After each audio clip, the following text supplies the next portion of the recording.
Bom dia, boa tarde, boa noite para todos que estão nos assistindo em mais um episódio aqui do Forge Mate Podcast. Aquele podcast que a gente toma um mate e conversa muito sobre os grandes artistas, os mestres e os grandes criadores de várias lâminas que a gente conhece. Eu e você gostamos. E aqui estou ao meu lado com o Cássio.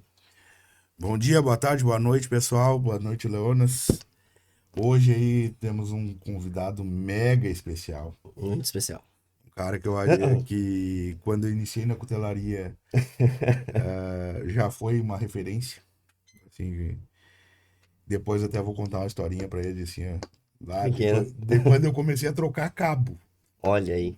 Mas antes, só a gente tem que lembrar dos nossos patrocinadores também. Então, já aproveitando Gavião Madeiras, pelo excelente trabalho com os cabos de madeira natural. Então, e a gente também tem um cupom de desconto, né, pessoal? Comprando aí através do cupom FORGEMATE, 15% de desconto da Gavião Madeiras.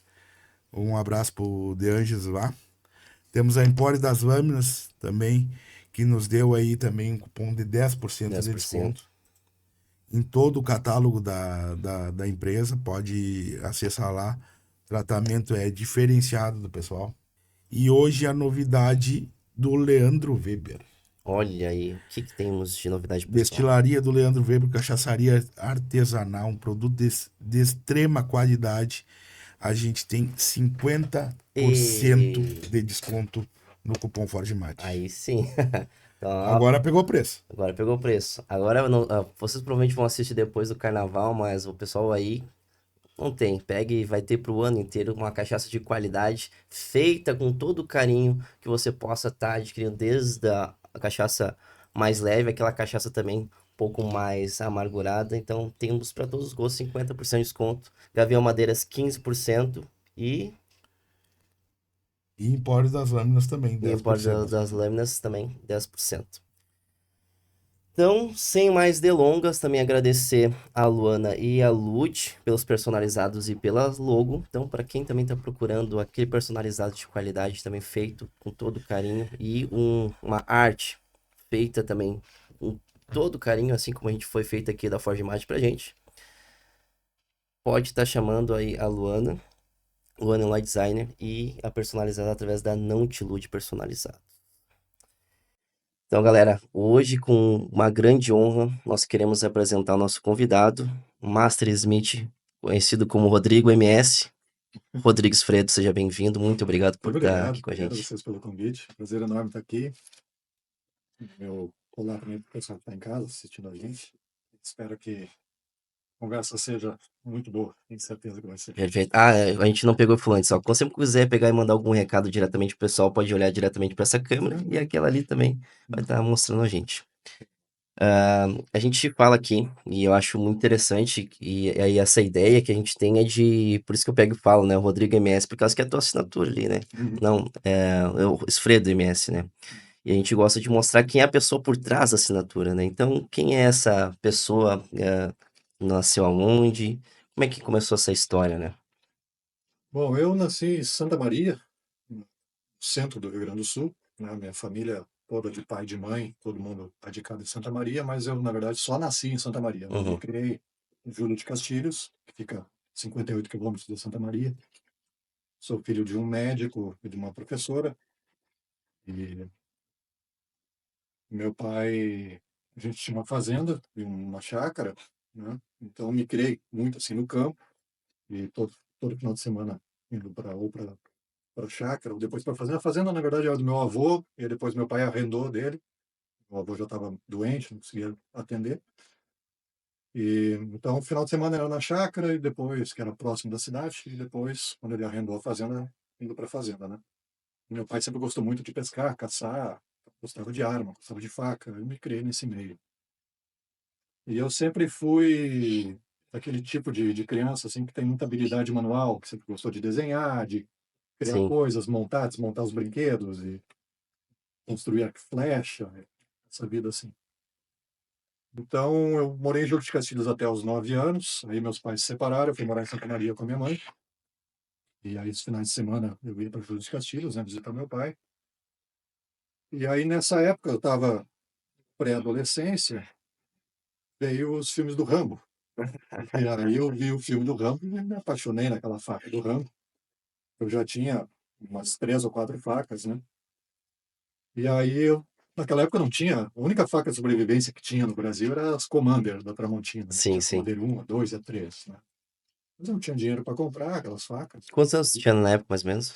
Uns 13 anos, 12 para 13.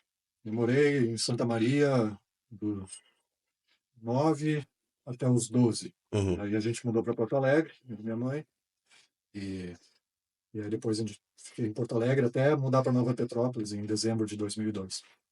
O único hiato que teve nesse período de Porto Alegre que durante o ensino médio, né, o segundo grau, eu voltei para Júlio de Castilhos e morei 3 anos lá com meu pai, fiz o segundo grau todo em Júlio de Castilhos.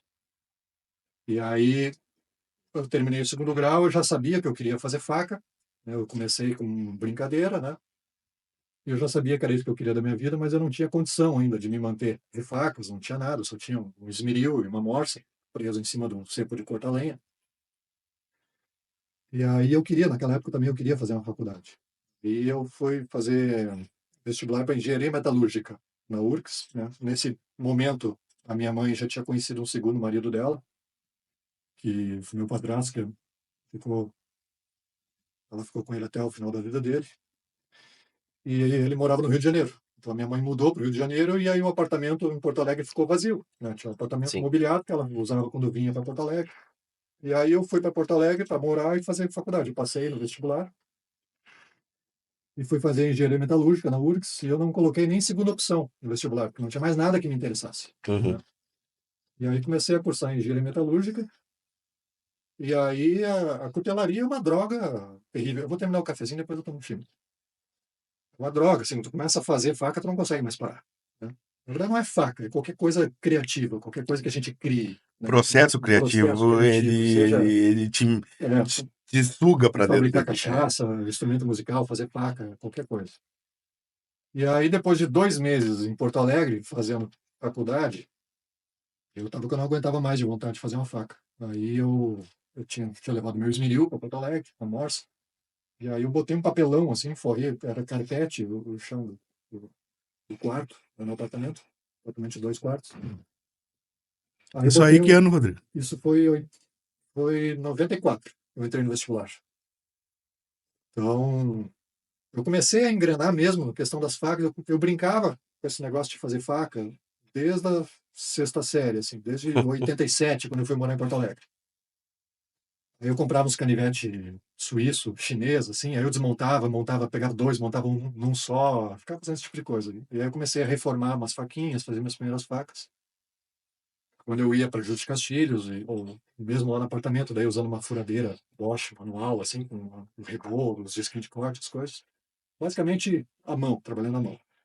E aí eu comprava umas Tramontina, tirava o cabo fora, botava um cano de extensão de chuveiro com a rosca, fechava atrás, fazia um caboclo, pegava uma lima, ainda bem que as Tramontina tinha uma têmpera bem baixa, então eu pegava uma lima e fazia os dentes de serra no dorso, fazia bainha, pegava aquelas pedras de afiar enxada, eu ficava com um arco de serra cortando para fazer as pedrinhas para poder botar na bainha. Então era coisa assim, era meu hobby, a minha brincadeira era fazer faca. E aí, quando eu fui morar com meu pai, eu fui fazer o segundo grau, né? Ele me deu um esmeril de aniversário, um egg de meio cavalo que eu tenho até hoje, que é a politriz que eu uso na minha oficina. Inclusive, a pintura dele está meio derretida, assim, porque eu trabalhava no sol, ele esquentava tanto que derretia a pintura, né? Aí eu botava uma escada com guarda-sol, assim, largava uns panos molhados em cima dele, trocando o pano até ele esfriar para continuar trabalhando. Eu vi aquela live do com o Ismael. Do Ismael. E aí, durante o segundo grau, que eu comecei a fazer umas facas, enfim, né? Usava sabre de motosserra. Eu não temperava, não sabia nada de tratamento térmico, eu só fazia por desbaste, né? Fazia umas facas de sobrevivência lá com sabre de motosserra. Vendia aqui e ali, já defendia um dinheirinho, às vezes, né? Em faca. E aí eu fui para Porto Alegre fazer faculdade, fiquei 2 meses sem fazer faca lá no apartamento, eu já estava pirando, né? Aí eu resolvi fazer uma faca. Foi, eu lembro que foi no ano que o Brasil foi tetra, e eu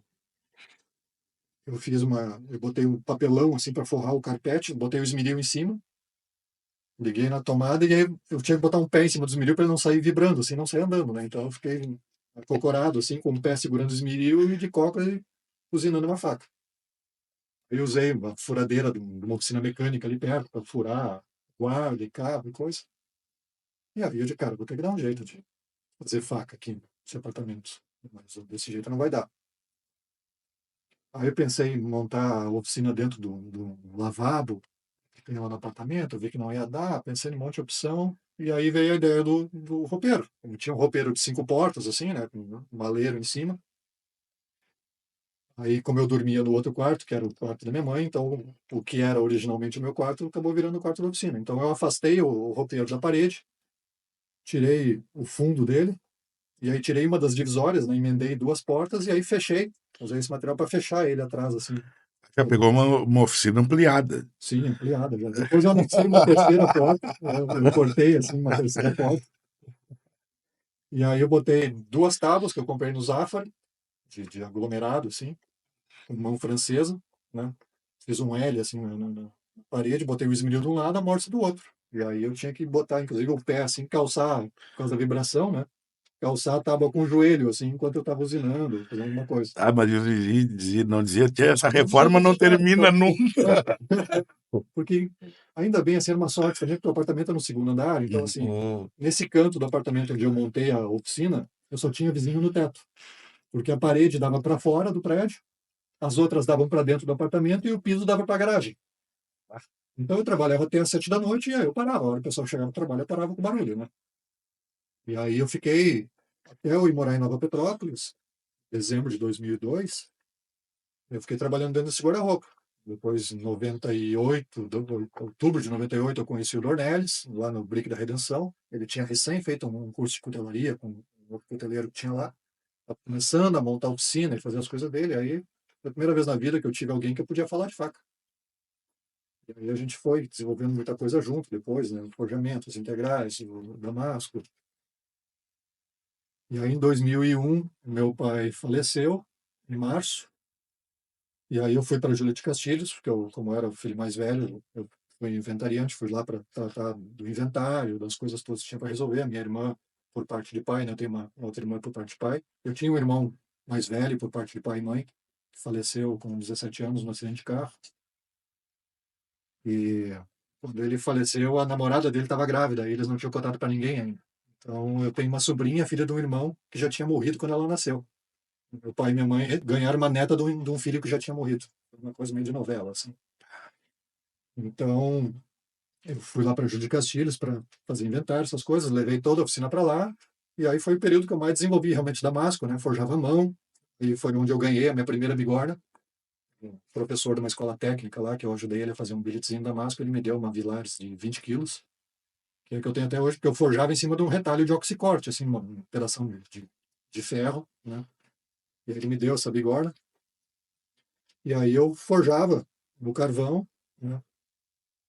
Direto, assim, como eu peguei a Santa Maria e a Camobi, na verdade, pegava umas serras usadas nas metalúrgicas lá, e aí eu misturava aquilo ali com 1070, né, de serra para madeira, depois assim, montava 2 billets, assim, 6 polegadas, mais ou menos, umas 25 camadas cada um, e aí picava carvão, comprava os sacos grandes, assim, tudo, preparava tudo, depois do almoço eu pegava, tipo, 1 da tarde, martelo de 1,5 kg, e ia até às 7 da noite, sem parar. Forjava um billet, 150 camadas num billet, 150 no outro, depois juntava os dois, e dava muita falha, porque esse aço dessa serra é horrível, é duro, dá um monte de problema de cadeamento, um monte de coisa. E assim foi. E aí eu também fui desenvolvendo habilidade de forjamento, um monte de coisa. E aí, em novembro desse mesmo ano, de 2001, teve o tal do curso do FISC. Ricardo Vilar me ligou. Em 99, nós fomos fazer a primeira feira, eu, o Luciano e o Edinho, em São Paulo. A gente ficou conhecido no Nível que nacional. era o nível nacional da tutelaria naquela época, né?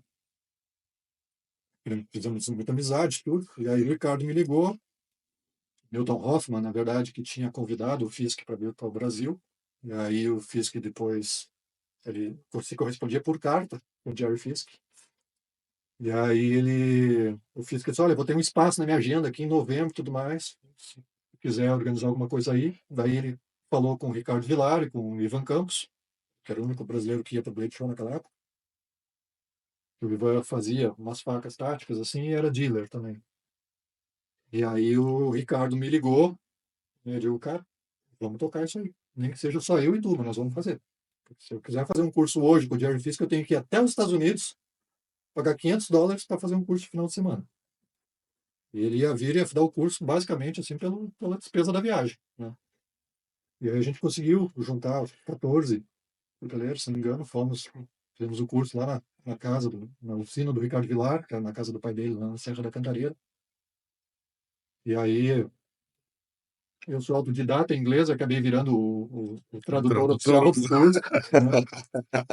E ele criou uma amizade muito grande, né? Tanto que o Vilar mora hoje lá, né, no Arkansas, bem perto lá do Fisk e tudo mais, e é muito amigo nosso e tudo. E ele se impressionou muito com o nosso trabalho, e me mandou por e-mail já assim, nos apresentou para alguns dealers americanos.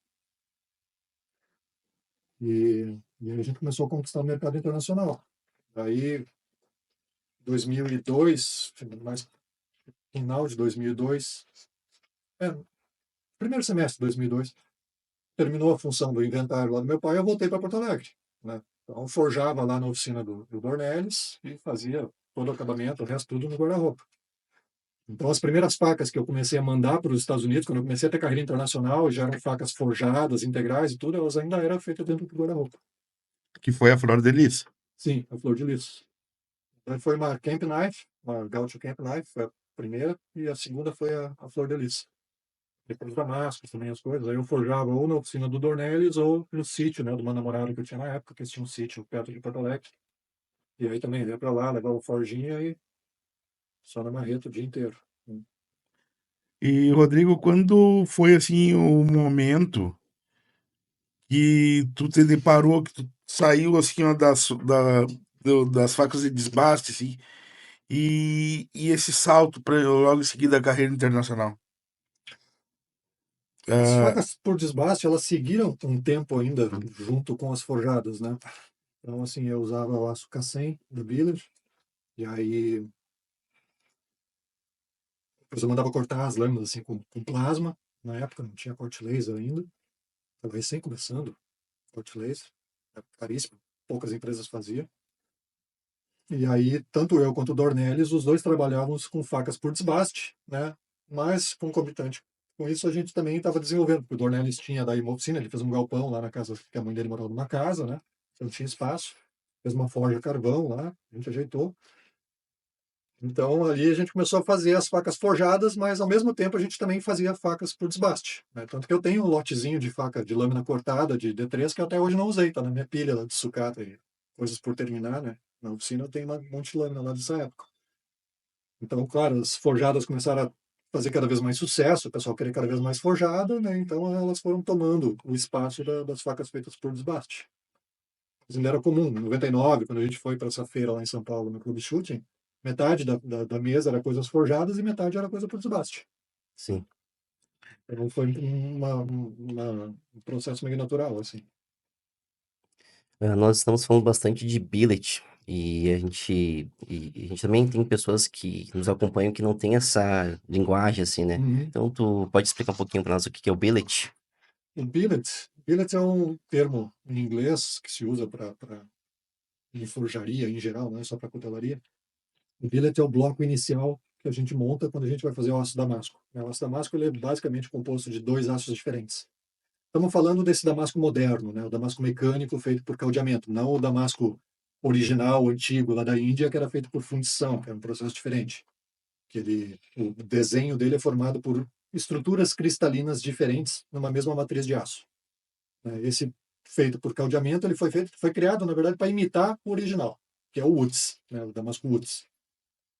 Então, esse aço damasco que a gente usa, é uma combinação de dois aços na mesma lâmina, né? Onde a gente tem um aço de alto carbono e um outro alto carbono também, mas que tem mais resistência à corrosão, né? O que mais se usa normalmente é o 15N20, né? É um aço para serras, assim, é tipo um 1070 com um pouco de níquel e alguns outros elementos. E Então, já foi idealizado por contraste, né? Não foi idealizado para isso. Ele é idealizado foi feito para madeira, para serras de marcenaria, Não, eu para digo tipo. quando ele foi utilizado na Sim, para cutelaria, isso. ele foi Para já isso. pensando Você no contraste. qualquer aço, na verdade, que você caldear, tu vai ter um padrão, né? Se tu fizer o cable Damascus, por exemplo, que é o Damasco de cabo de aço. Cabo de aço, todo ele é o mesmo aço, né? Só que quando tu caldeia, o caldeamento ele é uma microfusão de superfície, quer dizer, na superfície, no nível microscópico, o aço está começando a derreter. É como pegar dois tabletes de manteiga que estão começando a derreter, tu bota um em cima do outro, esfria, e eles vão grudar um no outro, né? Mais ou menos isso o processo. Então ele faz uma ligação química de superfície, mas os materiais não se misturam, né? Porque não tem uma fusão total do aço, né? Então é bem como grudar dois tabletes de manteiga. Então, quando a gente eleva o aço nessa temperatura de início de fusão, né, tem uma queima do carbono, né, tem uma descarbonatação. Então, por exemplo, se tu pegar um cabo de aço, faz um damasco, tu revela, tu vê aquele padrão assim, parece um favo de mel, né? Na verdade, tu vai ver assim, cada fio, ele vai ter na sua periferia, na área onde ele sofreu a descarbonatação para fazer o caldeamento, vai ficar esbranquiçado, porque ele não vai depois revelar. O aço, quanto menos carbono ele tem, mais resistente à corrosão ele é. Então, por exemplo, ferro puro, ele praticamente não oxida. Quando começa a adicionar ferro, aí ele começa a oxidar. Então, por exemplo, um damasco de cabo de aço, ou se tu pegar várias limas exatamente iguais, assim, e fizer um billet, caldear e dobrar, no final tu vai ter um padrão. Só que é um padrão mais discreto, não de alto contraste, mas tu vê as camadas. Mesmo que tu faça o tratamento térmico e tudo mais, as pessoas têm muito essa coisa da homogeneização do carbono.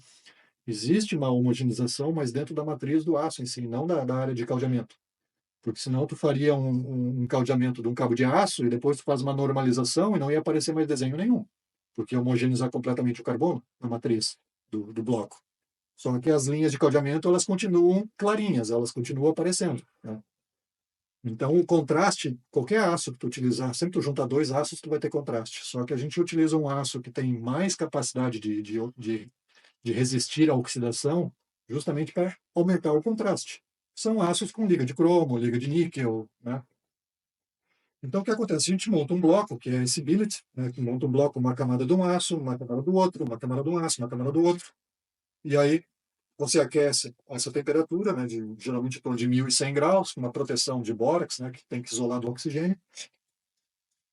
E aí, quando você forja, eles grudam um no outro, vira uma massa única de metal, mas com os dois aços ainda estratificados ali dentro. E aí você vai espichando e dobrando para multiplicar camadas, e conforme você vai manipulando o bloco, você vai criando os desenhos diferentes, né, do aço damasco. Então, quando termina, você lixa a lâmina, ela está uma lâmina normal, prateada como qualquer outra, né?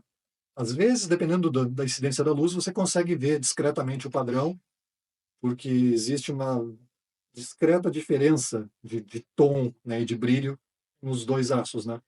Um deles é um pouco mais prateado, assim, mais brilhante, justamente por causa do níquel, né, ou do cromo. Então, mas uma lâmina de aço damasco, assim, lixada, sem acabamento, ela parece um aço carbono normal. Aí, quando você coloca no ácido, o ácido vai atacar mais o aço que não tem níquel, e o que tem níquel vai resistir mais ao ataque. E aí a gente faz a revelação do desenho.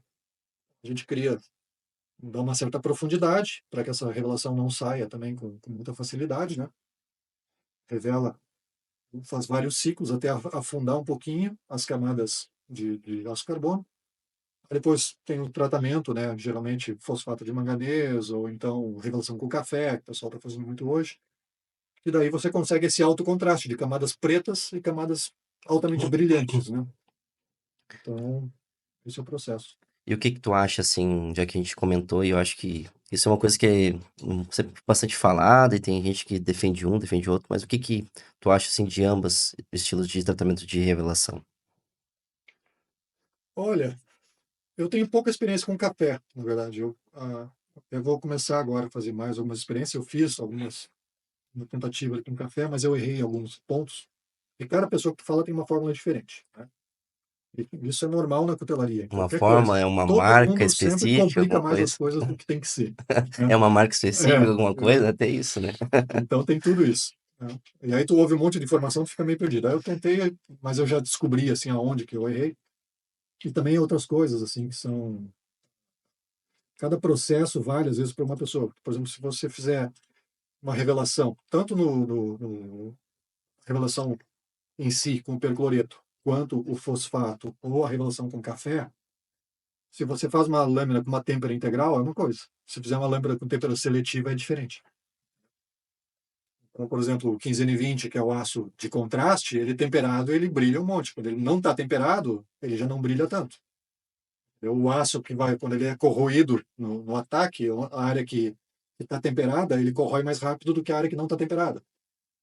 Então, por exemplo, se faz uma lâmina como eu faço com têmpera seletiva, o simples fato de tu colocar no percloreto para fazer o ataque químico para revelar as camadas, na área temperada da lâmina, onde o aço está duro, ele já vai dar mais profundidade de revelação do que na área que não está temperada. Porque no dorso, por exemplo, Aí vai vai ficar um ficar pouco mais 2 macio. tons. É. Mas o 15N20 vai brilhar mais na área que está temperada do que no resto que não está Sim. temperado.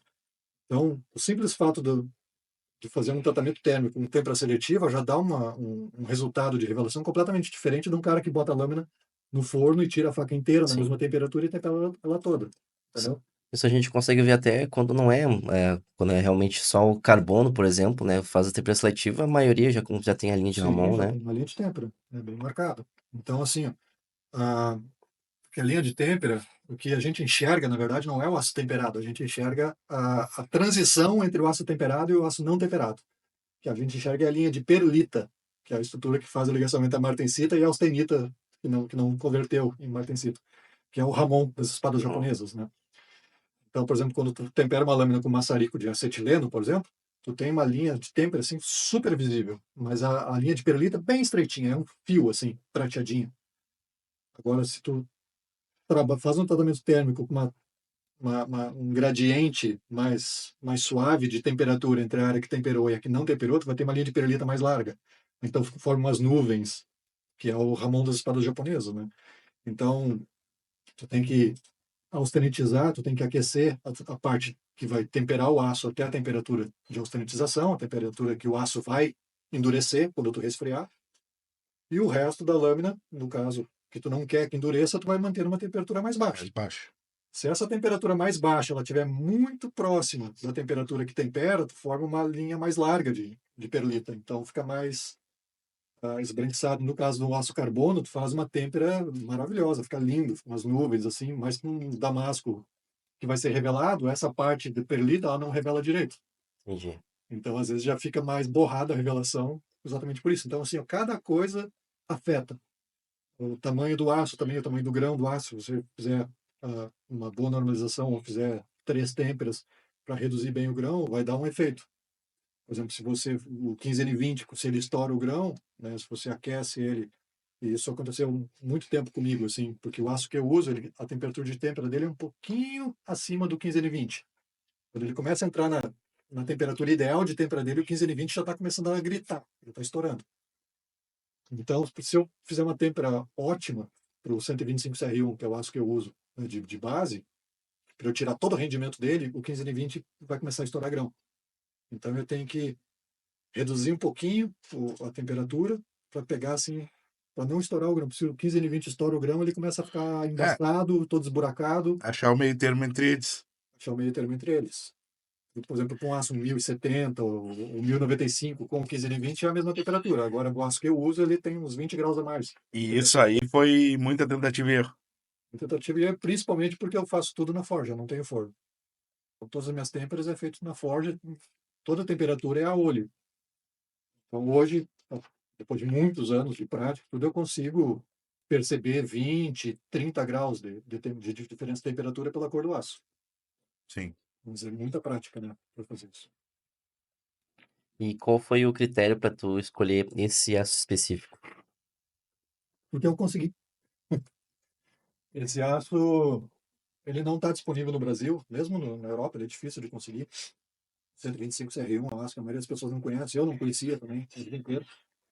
Ele é basicamente um O1, só que com mais carbono, né? Então ele tem exatamente a mesma fórmula do aço O1 que eu usei durante muito tempo também para fazer damasco, só que aí não tem chapa, tu tem que forjar. A gente comprava retalhos, aí eu forjava a barrinha para depois montar o billet. Um aço excelente. É o mesmo aço que se usa para fazer as facas Randall nos Estados Unidos. É um aço ferramenta dos mais antigos assim que tem. Qual a porcentagem de carbono? O O1 ele tem 0,9 19. de carbono.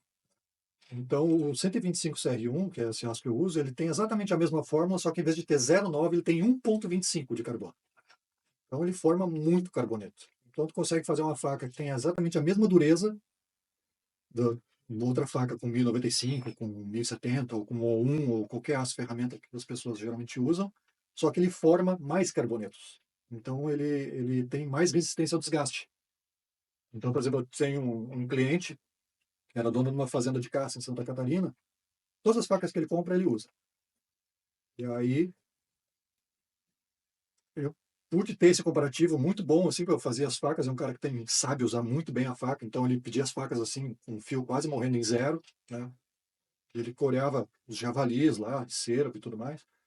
E eu vi isso, outros coteleiros que iam muito lá também acompanhar e tudo mais, assim, as minhas facas eram as únicas que ele conseguia corear o javali inteiro sem precisar chairar a faca.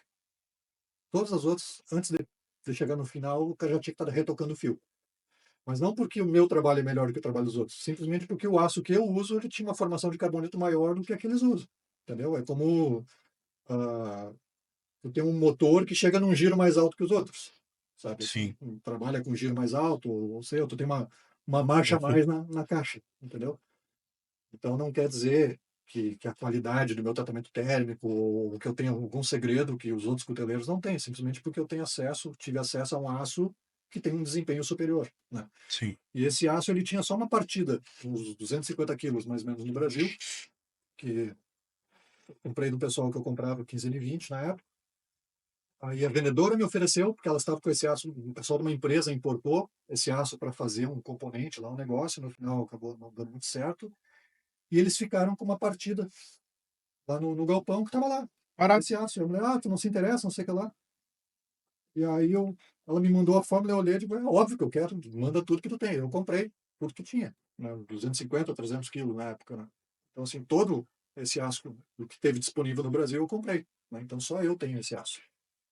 Inclusive, o pessoal da T-Force já foi atrás de tentar importar esse aço também, não acabou não dando certo, não sei por quê. Mas é um aço maravilhoso para a cutelaria. Adoraria que alguém achasse o canal, o fornecedor desse aço, né, assim, e começasse a trazer para o Brasil, porque é um aço fantástico.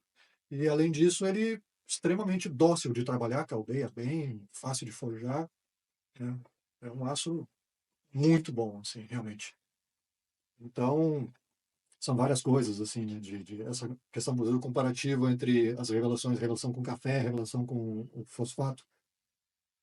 O fosfato, ele dá mais proteção à corrosão do que o café. Porque o fosfato foi desenvolvido para isso, né? Ele foi desenvolvido para proteger bueiros, né? Coisas de aço que ficam Sendo sujeitas às agredidas. intempéries, né? Às intempéries. Só o que acontece, o café ele dá uma revelação muito mais bonita. Porque o fosfato, a própria estrutura dele, ele cria grânulos, assim, na superfície do aço. Então, ele é poroso, ele é opaco, Sim. né? E ele é acinzentado, na verdade, não é preto, né? Então, o que eu costumava fazer, assim, faço em volta e meia, é passar um permablue, passar um oxidante, né, por cima, retocar, depois de fazer o fosfato, para ele ficar realmente negro, né? Só que pelo fato dele ser poroso, mesmo tu escurecendo mais ele com permablue, gumblue, qualquer oxidante assim, mesmo ele estando completamente negro, ele não dá o mesmo brilho na revelação que o E o café. café? Porque o café, o preto brilha. Sim. Então fica o prateado brilhando, bem espelhado, e o preto também reflete luz. Com a revelação com fosfato de Fosfato. manganês, isso não acontece, porque o 15N20 pode estar que é um espelho, mas o preto ele está meio fosco. Então ele absorve parte da luz, né? E aí o teu olho acaba fazendo a média das duas coisas. Então a revelação com o fosfato pode estar impecavelmente bem feita, mas ela brilha muito menos, ela é muito menos chamativa do que a do café, se tu botar lado a lado. Simplesmente pela questão de granulação, tá? Então o café tu consegue dar um aspecto maravilhoso na lâmina, uma relação que tu não precisa retocar depois, não precisa lixar nem nada, né? Geralmente só dá uma passadinha num pano bem de leve. Então tu consegue mais contraste e mais brilho na lâmina. Mas em termos de resistência à oxidação, né, eu acredito que o fosfato seja superior, bem superior. Mas o café cumpre bem a sua função. Até porque o próprio café é um material orgânico, então geralmente, como, que nem tu comentou, como o fosfato, no caso, foi algo específico para isso, e o café, não sei quem que descobriu em que momento, né? Mas que foi uma baita ideia. Acho que por ser um material orgânico, talvez tenha um. Na verdade, o que ele faz, ele causa uma oxidação na Sim, superfície, né? Então ele um pouco tinge, um pouco oxida o aço, assim. Então aquele preto não é simplesmente café sim, depositado, né? Então uma revolução de café bem feita, ela aguenta um polimento leve, assim, sem sair. Ele fica relativamente resistente, né?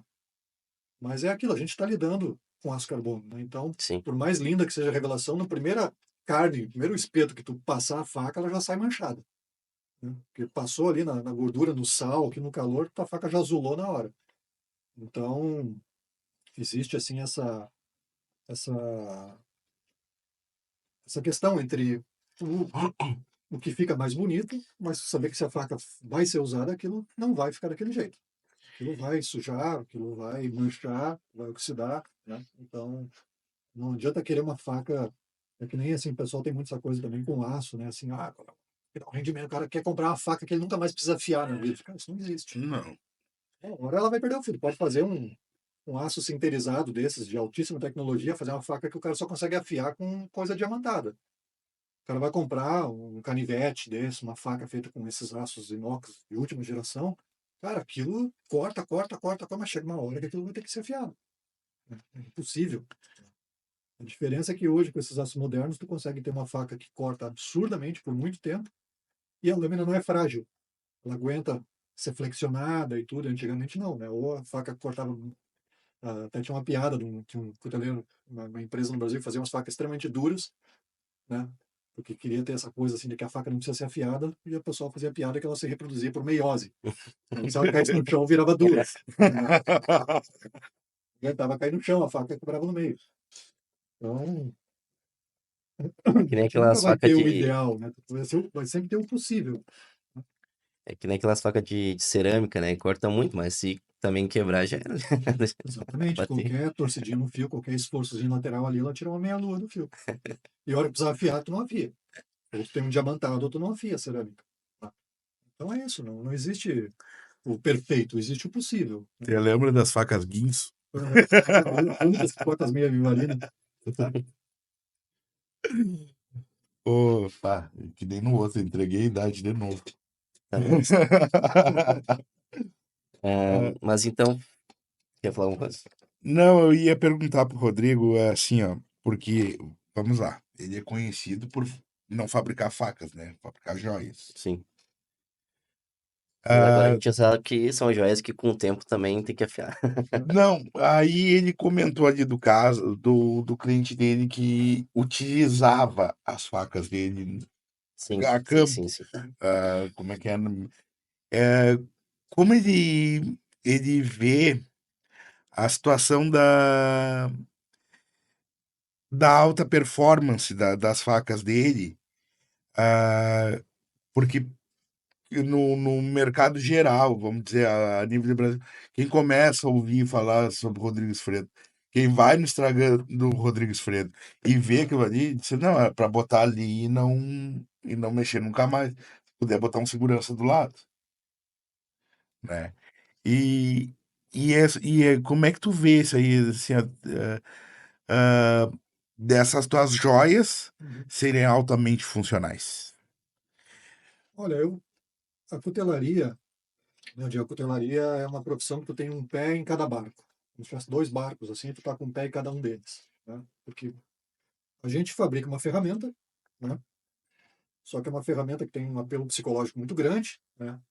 Principalmente sobre os homens, né? Porque é um símbolo fálico, um símbolo de poder e tudo. Então, assim, não existe feiras no mundo de alicates em aço damasco com cabos de mamute, né? Ninguém tá nem aí com os alicates. Mas uma faca não é diferente em termos de ferramenta, não é diferente de um alicate ou de uma chave de fenda. Né? Então, ao mesmo tempo que o cuteleiro é aquele cara que fabrica uma ferramenta, né? Ele pode ser um artista. Então, um pé, um barco é o barco da ferramenta, o outro barco é o barco da arte. Então tem vários cuteleiros que têm muito essa veia artística e a lâmina é quase que uma desculpa, né? Tu vê peças assim, às vezes, que são uma escultura. E simplesmente tem uma parte dela que tem uma lâmina, né? Aí o cara faz um pedestal, tudo artístico, né? Um negócio. Aí tu tem que prestar atenção para ver que aquilo ali é uma faca, mas o cara não tem absolutamente nenhuma preocupação com a ergonomia da empunhadura, com peso, se aquilo vai ter algum tipo de utilidade, né?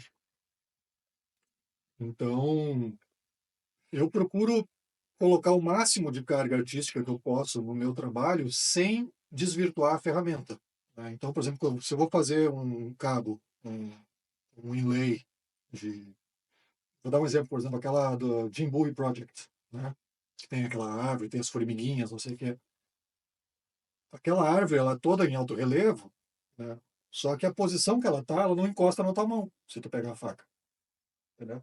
Então, por exemplo, se eu vou fazer um inlay de ouro ou de uma coisa em alto relevo numa peça, né?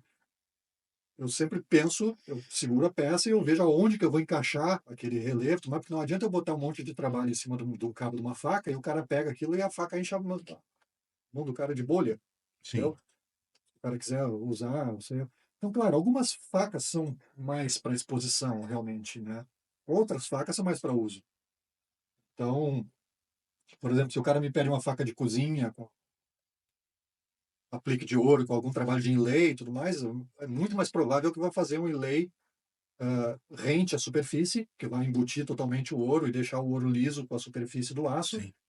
para a faca ficar muito mais fácil de limpar, se o cara realmente vai usar a faca, né? Ou para churrasco, ou seja, do que eu botar um monte de folha de ouro em alto relevo, que vai ficar tudo cheio De de cross. sujeira incrustado nos cantinhos, né? Então, eu procuro colocar sempre uma carga artística assim no meu trabalho, né? Mas que o cara ainda enxergue uma faca. O cara não enxerga aquilo como uma escultura que casualmente tem a forma de uma faca ou tem uma lâmina. O cara olha para... Eu quero sempre que o cara olhe para minha faca e ainda enxergue uma faca. Sim. Uma faca altamente artística, bonita, que o que seduz realmente é isso, né? Mas que é uma faca, né? E aí tem essa questão do tratamento térmico, da geometria de fio e tudo mais, né? E ela é feita para usar, né? Então, isso, durante muito tempo, até sempre teve essa discussão, assim, né? De respeito a faca feita para usar, a faca que é bonita, não sei o que lá. Então, por exemplo, essa questão da revelação, por exemplo, do Damasco. Tu quer fazer uma revelação realmente linda na faca, tu vai temperar ela inteira. Só que se tu quiser a faca para ela ter o máximo da resistência dela, tu vai fazer uma tempera seletiva, né? E aí, muitos cuteleiros acabam não fazendo tempera seletiva porque fica mais complicado de fazer uma boa revelação. Porque às vezes estão abrindo parte, né? Estão abrindo mão da resistência da lâmina em nome da beleza da lâmina. Beleza. Só que aí o cara faz uma faca mais simples, sabe? Ele acha que só quem está comprometendo a funcionalidade em termos da beleza é o cara que está enchendo a faca de ouro, sabe? Mas assim, se o cara realmente tivesse preocupado em fazer uma faca mais resistente, ele, de repente, ele até ia temperar inteira, mas ele ia botar o fio da faca na água, passar um maçarico e dar uma dureza mais baixa, talvez uma dureza de mola em todo o resto do corpo da faca, para a faca realmente ficar muito mais resistente. Porque uma faca temperada a 60 roca, que é mais ou menos a dureza média que se usa, né, a lâmina inteira temperada, bota a morte, força um pouco, estoura a lâmina no meio. Mas aí o cara não vai dar mais resistência de flexão na lâmina, porque a revelação não vai ficar tão bonita. Então o cara já está comprometendo, né? Então é tudo isso, não existe o ideal, né? Existe o possível, né? Então você trabalha dentro dessas margens sempre. O que eu posso fazer para dar um aspecto mais artístico na minha faca, para agregar valor artístico a ela, né? E através disso agregar valor no meu nome como artista, né? Mas ainda manter uma certa funcionalidade, ou se realmente eu quero entrar com os dois pés na canoa da arte e deixar a funcionalidade de lado, né? Eu procuro não tirar o pé das duas canoas, né? Mas não tem problema nenhum entre optar entre uma e outra, né? Desde que tudo seja feito de uma forma honesta, tudo é válido. O cara que faz faca de 15 pila, entendeu? Se o trabalho dele é bem feito, é honesto e a faca vale os 15 pila que ele está vendo na faca, o trabalho dele não tem absolutamente nada a menos do que o meu. Eu não sou melhor do que ninguém, meu trabalho não é melhor do que ninguém, não vale mais do que o trabalho de absolutamente ninguém. Porque o cara que paga 15 pila não tem a faca de 15 pila. O cara que compra uma faca artística, uma pessoa famosa, que vale como um investimento, ele tem aquilo ali. É o que aconteceu no nosso evento, né? Ah, uma coisa que eu procurei, até por ser o primeiro evento no litoral, é ter todos as camadas Uhum, de peças ali para quem fosse olhar. uhum, Até para nível comparativo, o cara entender por que que essa aqui vale 100, por que que aquela ali vale 500, por que que uhum, aquela ali vale 5.000. uhum, Porque quando tu tá com a peça na tua frente, tu olha aqui, tu olha para a mesa do coleguinha, né, do uhum. outro expositor, pô, essa aqui tu tá vendo que o material é diferente daquela ali. O, a disponibilidade de tempo que foi colocada em cima dessa aqui é diferente daquela ali, Uhum, uhum, né? Hoje, por exemplo, hoje tu faz poucas peças no ano, né? uhum. Diferentemente de outros cuteleiros aí que é 20, é 30, é 50, é 100. A cutelaria, ela é uma profissão que tu pode atuar nela de diversas formas, né? Então, por exemplo, tu pode trabalhar sozinho, pode ter um assistente, tu pode ter uma equipe, né? Tu pode trabalhar sozinho e terceirizar algumas partes, por exemplo, comprar, sei lá, pode mandar cortar no laser e só desbastar as peças, ou tu pode mandar usinar coisas em CNC e tudo mais. Tu pode trabalhar com peças acessíveis, com peças para uso tático, para cozinha, para caça, é uma infinidade Sim, de caminhos que tu pode seguir sendo cuteleiro. E nenhum deles vale mais do que o outro, né? O artista famoso não vale mais do que o cara que faz uma faca honesta para um churrasco, né? Só são caminhos diferentes. Então, assim, uma coisa que eu acho que o público em geral precisa entender que o valor de uma peça está muito além dos materiais da peça. Então, eu sempre procuro chamar atenção para esse ponto. Eu digo, o cuteleiro que realmente é um mestre na cutelaria é o cara que faz uma peça de museu simplesmente com um pedaço de aço e um pedaço de bloco de madeira. Dá uma barra de aço e um bloco de ébano. Não digo nem de madeira figurada, porque aí a beleza da madeira vai influenciar. O cara tem um pau-ferro lá, uma beleza extraordinária, e o outro que tem um pedaço de roxinho, né? Não, dá um ébano preto, né? Ou um marfim branquinho. Só pega um tarugo de aço e um pedaço de marfim e dá pro cara. Se o cara conseguir fazer uma peça digna de vitrine de museu usando só isso, o cara realmente é o mestre de cutelaria. Agora, se o cara precisa de um marfim todo craquelado, com uma cor tal, com não sei o que, com aço não sei o que lá, o cara precisa botar 1 milhão, fazer nada, não que isso não tenha valor, entendeu? Mas assim, se o cara precisa botar desenhos super intrincados de damasco numa lâmina para a faca dele valer alguma coisa, sabe? É porque ele só está se especializando numa coisa, né? E o Brasil, nos últimos anos, foi muito para esse lado, né? Por inexperiência dos cuteleiros, que entraram nos últimos 5 anos no mercado, por colecionadores que entraram, por dealers, né? A cutelaria hoje, ela, desde um pouco antes da pandemia, mas principalmente depois da pandemia, ela deu uma explodida, assim, exponencial, né, na quantidade de pessoas. E todo mundo muito verde, todo mundo sem experiência, sem ter 30 anos de cutelaria. Então os caras começaram a correr atrás, assim, muito curso, muito acesso à informação, muito material. Então, os caras com 2 anos de carreira querem fazer o que os caras que têm 30 anos de carreira estão fazendo, sabe? Isso é um tiro no pé. Porque aí o cara quer comprar uma faca de esfredo, mas aí é muito caro para ele a faca de esfredo. Aí ele pede pro fulano fazer uma imitação da faca de esfredo. Aí o cara vai lá e faz, entendeu? Só que se o cara está com 3 anos de carreira e o cara já está fazendo damasco, turco, está fazendo faca integral, está fazendo keyhole, está fazendo mosaico, está botando ouro, está botando mamute, cara, quando ele tiver 10 anos de carreira, ele vai trazer o quê de novidade para os clientes? Nada. Ele já queimou todas as fichas que ele tinha de saída, entendeu? E aí ele já ofereceu tudo do bom e do melhor, o que mais difícil de fazer, o mais trabalhoso de fazer, numa época que o nome dele não vale nada. O cara está pagando 3 mil reais pela faca dele. E ele tem que gastar 5 quilos de aço para fazer uma faca e gastar 1.300 reais no cabo de mamute e mandar botar marca em ouro e não sei o que lá, porque senão o cara não paga os 3 mil na faca. Aí como é que esse cara vai subir depois da carreira dele? Como é que ele vai valorizar o nome e vai chegar num ponto, ele vai oferecer o quê de A Crest diz, não, agora eu estou fazendo mosaico. Não, tu fez mosaico desde que tu começou na cutelaria. Tu vai fazer o quê agora? Vai criar mosaico tridimensional, ou que fala contigo, ou que tem cheirinho de rosas? Não, não. Entendeu? Essas coisas é um beco, não tem mais para onde ir. O cara já explorou tudo que ele tinha na época que ele não ganhava nada por isso. E aí hoje a gente vê esse mercado, assim, cada vez mais competitivo, né?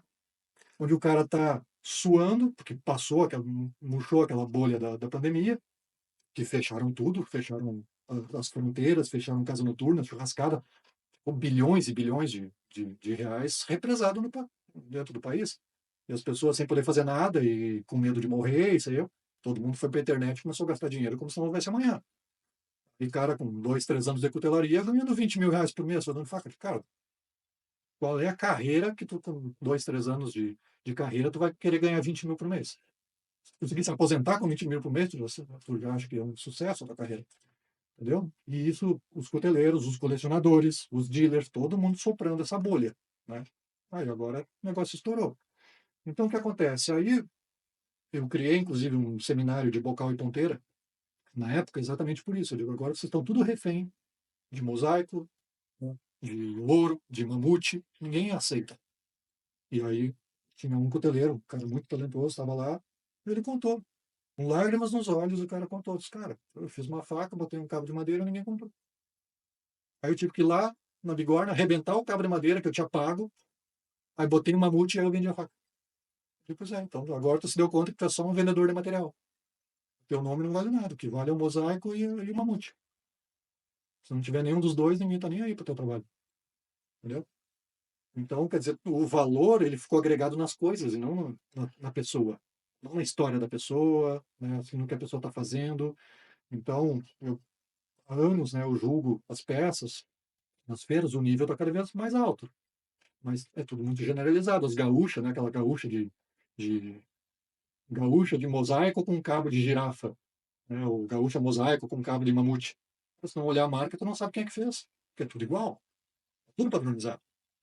Então, o que acontece? Chega numa hora que tu dissemina a informação assim, a rodo, de graça, e aí um monte de gente vai para a internet, começa a ensinar tudo de graça e passa dica, porque o cara está querendo seguidores, o cara está querendo conquistar um nome, ficar conhecido como um grande mestre, como um cara que sabe tudo, não sei o que lá. Só que assim, tu quer tirar o valor de alguma coisa, tu dá de graça. Se tu começar a distribuir diamante de graça para todo mundo no planeta, o diamante vai virar caquinho de vidro. Não vale mais nada. Quem precisa pagar um centavo para ter, não vale nada. Vai virar munição de bodoque. Exato. Entendeu?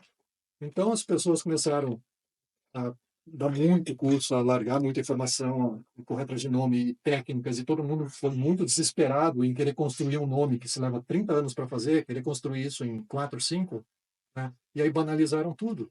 Então o mosaico está banalizado, o inlay de ouro está banalizado, o turco está banalizado, o keyhole está banalizado. Então tudo que o cara tinha para valorizar o trabalho dele ao longo da carreira, o cara já foi no começo, entendeu? E aí eu tentava avisar isso lá atrás, eu digo, olha, não faz isso, faz assim, passado, fica no carbono, vai devagar, não sei o que lá. E os caras acham que, tá com medo da competição, ou tá querendo fazer reserva de mercado, ou sei lá. Não entende que ele está jogando uma bomba, né? E o cliente que está pedindo essas coisas pro cara que está começando, não entende que está jogando uma bomba na carreira do cara ali na frente.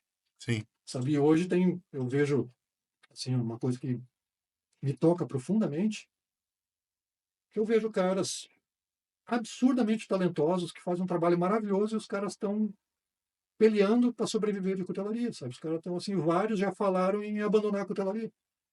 E o cara, pô, eu levei 30 anos para ver surgir talentos que nem esses caras, e os caras, em meia dúzia de anos, já vão ter que abandonar a cutelaria porque não está dando. Alguma coisa de muito errado aconteceu. Entendeu? E é isso. Todo mundo errou. Cuteleiros erraram, e o cara está com 1 ano, 2 anos de carreira e já querendo vender faca por leilão, tá não aceitando encomenda, já para ver se achando o gás da Coca, sabe, com 2, 3 anos de carreira. Ah, porque eu faço faca igual o fulano de tal, porque eu imito faca do fulano, do Beltrano, que o fulano faz, eu também faço. Aí o cara começa a se achar o gás da Coca, sabe, ele já bota os preços lá em cima. Aí muito especulador que se diz colecionador, que compra faca hoje para vender na mesma semana, sabe, isso é especulação, isso não é ser colecionador. Colecionador é o cara que acumula patrimônio. Entendeu? O colecionador é aquele cara que o dia que ele morre, a família dele tem uma fortuna. O cara que compra e revende toda hora, ele é só um especulador. pode até ganhar grana e gastar, mas na hora que ele morrer, a família não tem nada. É diferente do investidor. O investidor é o cara que cria patrimônio investindo na arte. É o cara que compra a peça do cuteleiro hoje e aí trabalha e dá suporte para esse cuteleiro, e encomenda, e vai, e valoriza, e dá ideias, e quando ele é surpreendido, quando ele encomenda uma coisa, e o cara chega, entrega, e ele olha, ele fica surpreso com o que ele recebeu, ele dá um dinheiro a mais pro cara, pô, tu me cobrou tanto, mas, cara, eu acho que essa faca vale mais que isso, toma aqui mais um extra, entendeu? Ele faz questão de investir no cuteleiro, de divulgar, de fazer o nome do cara subir lá em cima, porque ele sabe que o que ele tem em casa está valorizando. Sim. É assim que funciona. E não, cara, vou comprar porque eu consigo revender pro fulano e ganhar 2.000, 3.000 reais em cima, ou vou botar numa rifa, sabe? Então, assim, ó, tá girando muito dinheiro e a cutelaria tá afundando. E os cuteleiros estão afundando. Tá todo mundo afundando. Então, os caras compram uma faca, não, eu achei que vale. Isso eu vejo, acontece comigo, no meu grupo de leilão, acontece em todos os níveis, sabe? Bota um trabalho e o cara diz, não é que não vale, mas é que não tem margem. Não, então tu não está interessado no trabalho, você está interessado em especular em cima. Porque se dissesse, estou vendendo essa peça aqui a tantos mil reais, cara, tá muito caro, não vale isso. Aí tudo bem. Eu quero dizer, não, vale, mas eu não tenho margem para especular em cima. Não, então tu não está interessado, só está interessado em ganhar dinheiro, tu não está interessado em ter a peça. Às vezes, clientes me procuram, assim, alguém oferece uma faca minha pro cara, aí o cara, estão me pedindo tanto por essa faca, você acha que vale? Eu digo, depende. Se tu quer comprar ela para revender semana que vem, não tem muita margem de lucro, ele já está te cobrando tudo que ele pode cobrar. E é mau negócio. Se quer comprar ela hoje para vender daqui a 2 anos, aí já vale a pena. Agora, se quer comprar ela hoje para ficar com ela por 10, 15 anos, aí é um baita investimento. Porque eu estou com 50 anos. Eu não sei quanto tempo eu vou durar. Então, se eu tiver com 60, eu não vou estar produzindo que nem eu estou produzindo hoje com 50, que já não é metade do que eu produzia quando eu tinha 40. A hora que eu tiver 70 anos, ou a hora que eu morrer, entendeu? Então, imagina assim, sem querer me comparar, até questão de valores também é completamente ridícula a comparação. Mas imagina assim, meu avô era colecionador de arte, ele comprava muitos quadros do Picasso, mas o que ele fez? Não, ele vendeu tudo. Ele comprava, ele revendia, ele ganhou muita grana, mas eu não tenho um Picasso em casa hoje. Entendeu? O cara vai querer se matar. Pô, se eu tivesse guardado uma meia dúzia para mim, hoje eu estava milionário. Porque o colecionador é isso, o colecionador é o cara que investe a longo A prazo. longo prazo. E ele constrói o nome do cuteleiro junto. Só que aí quando o mercado fica com essa mentalidade de especulador, o cara compra já pensando em revender rápido, né? Ele nunca ganha dinheiro, ele ganha dinheiro miúdo e nunca ganha dinheiro no longo prazo, entendeu? E aí o mercado vai ficando assim, o cliente, o cuteleiro não se valoriza, e aí por isso também fica uma esquizofrenia, porque ao mesmo tempo que ele quer revender as facas com lucro, ele não quer que o cuteleiro suba o preço, porque senão vai começar a ficar caro para ele comprar. Não, ou tá caro ou não tá. Ou Sim. valoriza ou não valoriza. Entendeu? Então, assim, se tu investe num pintor, né? Tá lá investindo no Van Gogh, sei eu. Vou pegar um exemplo, né? Se tivesse tido alguém que acreditou nele, além do irmão dele. O cara tá lá investindo. Agora, se de repente, o Van Gogh começa a ficar famoso, aí começa a subir o valor dos quadros, aí chega uma hora, cara, tá caro demais, eu não consigo mais comprar. Mas eu vou continuar dizendo que esse cara é o melhor pintor do mundo, porque eu tenho 6 quadros dele em casa. Sim. Embora eu não consiga mais comprar atualmente, eu quero que ele morra o cara mais famoso do mundo, porque aí eu vou deixar uma fortuna para os meus herdeiros, entendeu? Então o cara tem que entender que o cara tem que investir no colecionismo a longo prazo. Eu acredito que no Brasil ainda existe, e principalmente aqui no litoral, que as pessoas não saibam a diferença de preço e valor. Hum. Eu costumo brincar que às vezes aqui no litoral o pessoal tem muito. Olha, nós temos Xangri-Lá, nós temos Capão da Canoa, nós temos agora Arroio do Sal saindo um porto, né, que vai movimentar muito a economia da região. Só que a população, ela ainda aqui no litoral, ela ainda, que nem eu brinco, ela tem muita cabeça de formiguinha, trabalha no verão para comer no inverno. Sim. E eu acho que é uma região que ela tá.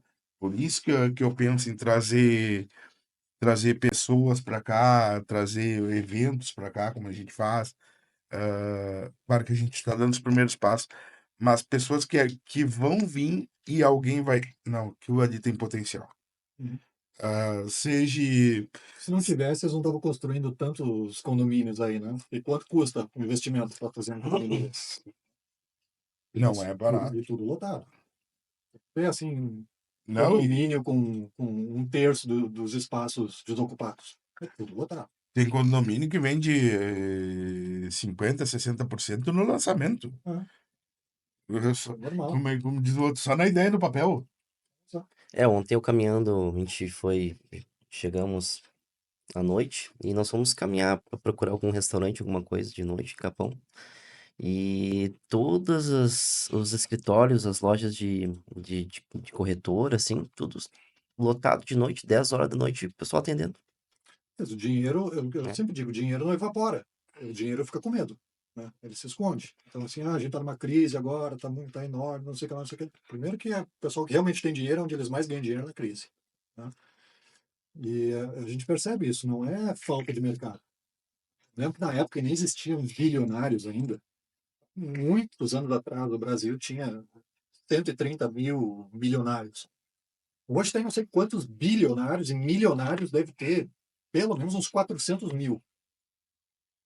Então, se a gente fizer mesmo um aumento exponencial de coteleiros e tudo mais, se tu parar para olhar assim, esses dados econômicos do Brasil, cada coteleiro podia ter 50 milionários como clientes, se, digamos, todos eles comprassem facas, né? Falando em mercado potencial, de gente que tem alto poder aquisitivo. Né? Então, assim, ó, eu poderia ter 50 milionários, clientes milionários, que não são os teus e que não são os dele. Cada um podia ter 50. E aí, se o cara que compra de mim também compra de ti, então tu Olha imagina a o teia tamanho que do vira, a mercado teia que potencial vira. que existe, né, em termos de dinheiro mesmo, em situação. Então, assim, a gente tem que trabalhar melhor, divulgar melhor a cutelaria, divulgar essa questão de facas como investimento, mas um investimento de longo prazo, não, né, com essa coisa de compra hoje para vender amanhã, né, acabar com essa coisa de rifa, que isso aí está envenenando completamente a cutelaria também, entendeu? Porque assim, ó, as pessoas que têm esse interesse em fazer dinheiro rápido com a cutelaria, o Dornelles fala uma coisa muito interessante, diz assim, cara, a gente casou com a cutelaria quando ela era uma mulher pobre. E é exatamente isso, a gente casou por amor, entendeu? Sim. Eu dediquei a minha vida inteira à cutelaria, eu nunca fiz outra coisa na minha vida, que não seja fazer faca. Comecei com 13 anos. Então, assim, eu faço pelo amor à cutelaria. Tudo que eu faço, tudo que eu ensino, tudo que eu me dedico, eu faço pelo amor da arte. Eu quero que essa arte, ela, eu quero dar a maior contribuição que eu puder para a arte da cutelaria. Eu não sou gigolô da arte, eu não estou aqui para me servir dela e não dar nada em troca. Eu podia ter guardado, ter registrado, ter mantido as 7 chaves, tudo que eu criei, não permitir que ninguém fizesse um cabo que rola, nada. Não é isso. Eu quero que as pessoas façam. Né? Mas eu procuro transmitir com responsabilidade o conhecimento, não simplesmente pegar e largar para todo Tirar mundo, pra cima. tirar para cima. Então, assim, eu quero que a cutelaria fique mais rica após a minha passagem. Eu não quero simplesmente ganhar dinheiro. E essa mentalidade de especulação, de comprar hoje para já revender amanhã, que é o que está dominando o mercado atualmente, a hora que isso parar de dar dinheiro, as pessoas somem. Tem muito colecionador, tem muito dealer, especialmente, que a hora que parar de dar dinheiro, tu nunca mais vai ver esses caras pisar numa feira. Nem para dar oi, para visitar os Pra conhecidos. tomar um mate. Parou de dar dinheiro, eles vão sumir. Como já aconteceu. Porque eles não estão aí pelo mercado capitalista, estão aí para ganhar Sim. dinheiro. Eles não têm comprometimento com a arte. Então, eles não estão pensando assim com o que eles estão fazendo, com rifas ou com várias outras atitudes assim, em relação ao cuteleiro, se isso está prejudicando a cutelaria, se está largando uma bomba na carreira do cara, entendeu? De repente, o cara vende para mim aqui, eu estou promovendo. Se ele começar a vender para outro, meu concorrente, eu começo a queimar o cara. Porra, é o sustento do cara. O sustento da família dele. Não, e esquece o que ele já tem em casa daquele cara que ele tá desvalorizando. Exato, entendeu? E assim, a gente não lida com material de necessidade. Sim. A gente lida com material de luxo. As pessoas De não deixam de status. pagar o boleto para Pra comprar comprar faca. faca. As pessoas compram faca com dinheiro excedente, né? Com dinheiro que está sobrando, com dinheiro para investir, para não sei o quê. Então, assim, a gente está. Eu falei uma vez para um cliente, o cara estava reclamando da questão, foi quando eu comecei com os leilões, aliás, a pedido dos próprios clientes. Eu mandava por mala direta na época e as pessoas não recebem um e-mail no mesmo instante. Tu manda para 300 pessoas Um recebe agora, o outro vai receber daqui a 2 horas o e-mail. Sim. E aí, o cara, quando respondia, já estava vendida a faca. Eles começaram a pedir para eu fazer leilão para eles terem oportunidade. Eu disse, cara, eu posso até pagar mais pela faca, mas toda vez que eu recebo a oferta, a faca já está vendida. Às vezes eu mandava, o cara recebia primeiro o e-mail avisando que a faca já tinha sido vendida e depois entrava o e-mail anunciando a faca. Entendeu? Aí eu comecei a fazer leilão e aí na época um cliente ficou indignado, achou que isso era uma estratégia para aumentar os preços, não sei o que, não sei o que, não sei o que, não sei o que. E eu falei para ele, eu digo, cara, tem um monte de gente disposta a pagar mais pelo meu trabalho. E eu não vejo por que eu deva prover menos segurança e conforto para minha família para que você tenha os seus mimos mais baratos. Porque para ti é um mimo, para mim é o sustento da minha família. Exatamente. Para ti é um investimento. De repente pode até estar ganhando dinheiro com isso, mas tu pode investir na bolsa, pode investir num milhão de outras coisas. Para mim é o sustento da minha família. Então eu vejo que tem várias pessoas assim tomando um monte de atitudes que está prejudicando absurdamente a vida de várias famílias, porque o cara não está pensando realmente na consequência, não está se importando se o que ele está fazendo é prejudicial para o mercado da Pro cultura. mercado. Não, ele está só pensando em ganhar dinheiro. Entendeu? E a hora que não der mais dinheiro, ele vai fazer outra coisa. Sabe? Só que nesse meio tempo, um monte de gente que largou tudo que tinha na vida para fazer faca, o cara vai à falência e tem que voltar para o mercado de trabalho. Sim. Às Entendeu? vezes está numa idade um pouco mais avançada, Exato. já não é tão competitivo hoje E assim, que a gurizada chegando, né? e a Vem com cutelaria, o pé no peito. não sei que tu monte uma empresa, tem um monte de gente trabalhando para ti, a cutelaria não vai te deixar rico, mas ela te dá um padrão de vida muito bom. Entendeu? Então, hoje, tu pega um caso que eu vi de um cuteleiro, cara super talentoso, uns 2 anos atrás, eu vi que o cara tava pensando em parar, não sei o quê. Não, o cara que vende faca de 15 mil, 18 mil reais. Eu digo, cara, vai parar de que jeito? Ou vai voltar a trabalhar numa metalúrgica, alguma coisa, ralar o mês inteiro para ganhar 3 mil reais? Que é o que 90% dos brasileiros ganham. E como? Se ele se queimar, se ele queimar a oportunidade dele na cutelaria, como é que ele vai viver? Dificilmente ele vai achar um nicho, vai ter uma ideia sacada, montar um negócio e vai dar super certo, ele vai começar a ganhar uma baita de uma grana. Sabe? Se ele voltar para pedir emprego, se ele voltar para o mercado de trabalho, ele está ralado. Entendeu? Se ele fizer uma faca por mês, ele ganha mais que isso. Então, assim, tu pegar a tua família, tu dar uma estrutura de ensino, de escola para teus filhos, e morar num bairro melhor, mais seguro, isso, aquilo, e depois pegar e tirar isso das pessoas é uma coisa terrível. E a cutelaria está mudando a vida de muita gente, está melhorando a vida de muita gente. A gente tem que tratar isso com muito respeito. Sim. A gente está lidando com pessoas, a gente não está lidando com ações de uma mega corporação lá que recebe bilhões de investimento da BlackRock. Nós estamos falando da vida de pessoas, um cara que vive daquilo ali. Né? Então, eu acho que a gente tem que ter essa visão assim, de entregar para a cutelaria, não só tirar da cutelaria, e que a gente está Responsabilidade, lidando né? com pessoas, com famílias. Né? É uma responsabilidade que cada um traz, né? Por exemplo, eu como iniciante, o Leonas como vendedor, né? Tu como mestre. Então, nós vivemos três lados de um mesmo mercado, né? E uma atitude dele pode prejudicar a ti que está estabilizado. Claro. Uma atitude tua pode prejudicar a mim que estou começando dando os primeiros passos. A quantidade de clientes É, bons, de caras que estavam entrando, que estavam comprando bem, assim, bons clientes, e sumiram do mercado porque levaram um golpe de um ou dois caras, entendeu? E o cara se tapa de nojo e some do mas o que mercado, que eu quero? Só me incomodar é a entendeu? cabeça do cara, né? Tu falou ali da questão do investidor, do colecionador do investidor, que faz o nome do cuteleiro. Mas, em contrapartida, às vezes tem algumas pessoas que tu apresenta o trabalho da faca artesanal. Isso aconteceu comigo. Isso logo no começo da carreira, que o cara pegou, foi comprar uma faca minha, a minha primeira 12 polegadas, e ele achou absurdo o preço. Não tem. E na época era 280 pila. Eu não fazia nem bainha na época. Uhum. E ele me mandou uma foto de uma faca que ele comprou, esses discos de arado. Uhum. Ele comprou e ainda me disse: Olha aí, ó, paguei 90 pila bem choradinho. Isso foi no sábado. Na terça ele me mandou a foto. Ô, tu consegue arrumar? Ele tava com 2 peças, por meiose. Ficou com o cabo e a lâmina em 2 peças.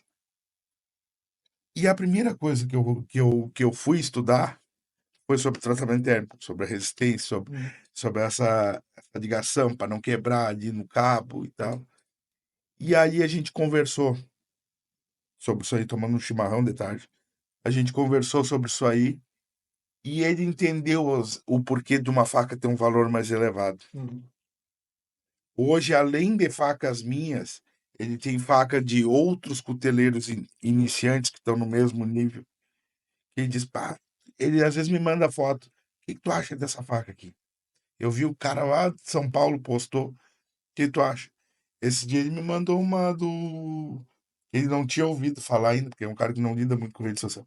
Do Dorival. Uhum. Mandou. O que que tu acha? Eu digo, não, eu conversei com o cara. Eu acho que o cara tem. É, é um material humano para te ter na tua coleção. Que agora hoje ele fala em investir em faca, que era o que tu estava falando. Uhum. E é um cliente que foi forjado pela cutelaria, cara que não conhecia. Uhum. Que assim como ele chegou, Essa informação é essencial. É isso que eu digo, a gente tem que fazer essa ponte, né? Porque assim, a cutelaria, ela, especialmente ali na pandemia, muita gente migrou para a cutelaria porque não perdeu o emprego, ou sei eu, a gente pegou rescisão. E muito cuteleiro que descobriu que dava para ganhar mais dinheiro vendendo curso do que fazendo faca, né? Então se pensou só nessa questão de, vamos divulgar a cutelaria para o mundo, só para fazer faca, não vamos divulgar para as pessoas comprarem faca. hum, Então a gente saltou de algumas poucas dezenas de cuteleiros para não sei quantos mil cuteleiros, de uma hora para outra, assim, e o número de colecionadores não aumentou, né, no mesmo nível. Então o que acontece? Eu crio um gargalo, né? E aí entra junto aquilo que eu estava falando da banalização, das técnicas e tudo mais. Então, assim, ah, junto com isso entrou a questão tecnológica das máquinas de gravação a laser, né? Que hoje qualquer cidadezinha tem alguém que tem uma máquina laser, tu vai lá e o cara grava ali para ti, não sei o quê. E aí o ouro, e aí os clientes tudo pedindo, não, que tem que ter ouro, que tem que ter não sei o que lá. Aí começa uma carnificina, né? Que o cara pede R$ 2.000 para botar ouro na faca, eu faço por 1.500, aí depois o outro faz por 1.000. Hoje os caras já estão fazendo só pela grama do ouro. O cara vai pesar quanto que vai ali, o cara não ganha um centavo em cima, né? Ele não consegue monetizar o fato da faca dele ter um aplique de ouro. É quase nada. E vai chegar a nada. Entendeu? Então, assim, uma coisa que era um requinte artístico para o cara valorizar o trabalho uma dele e tudo mais, exclusividade. e aí quanto mais a crise vai apertando, mais os caras vão botando aquilo ali, cortando, e daqui a pouco o ouro já não é puro, já tem mistura, assim como já tem um bando de cabo de marfim que é tudo rachado, cheio de resina, né, os cabos inteiros rachados. Então também acostumaram os brasileiros a comprar refugo do refugo, como se fosse grande coisa, né? E aí tudo vai caindo. Aí tem uma crise e começa, sabe, gente, o cara vendendo faca de mosaico por R$ 1.200. Vou vendendo faca por 1.800, um mosaico com cabo de mamute, só o cabo custou 1.200 pila. Não pagou Aí nem o o, cara tá fazendo uma faca com damasco mosaico por R$ 600, no não final das pagou nem contas. o gás. Não pagou nenhum gás, entendeu? E assim vai indo, porque o cara tá desesperado, e ele vai indo, e vai indo, vai indo, e aí o cara tem um padrão de vida cada vez, quanto mais ferrado o cara tá, mais ele se sujeita, entendeu? Então a coisa vai indo assim, e aí todo mundo faz mais ou menos a mesma coisa, o trabalho tá todo meio generalizado, né? E o cara que está comprando está com essa mentalidade, né, de especulador, essa mentalidade de De não ter atravessador. respeito, dizer, exprimi e comprei por tanto, Pisei, aí ele se sabe? orgulha, pisei no Ainda se pescoço. orgulhar de pisar no pescoço do cara, é receita para o desastre, entendeu?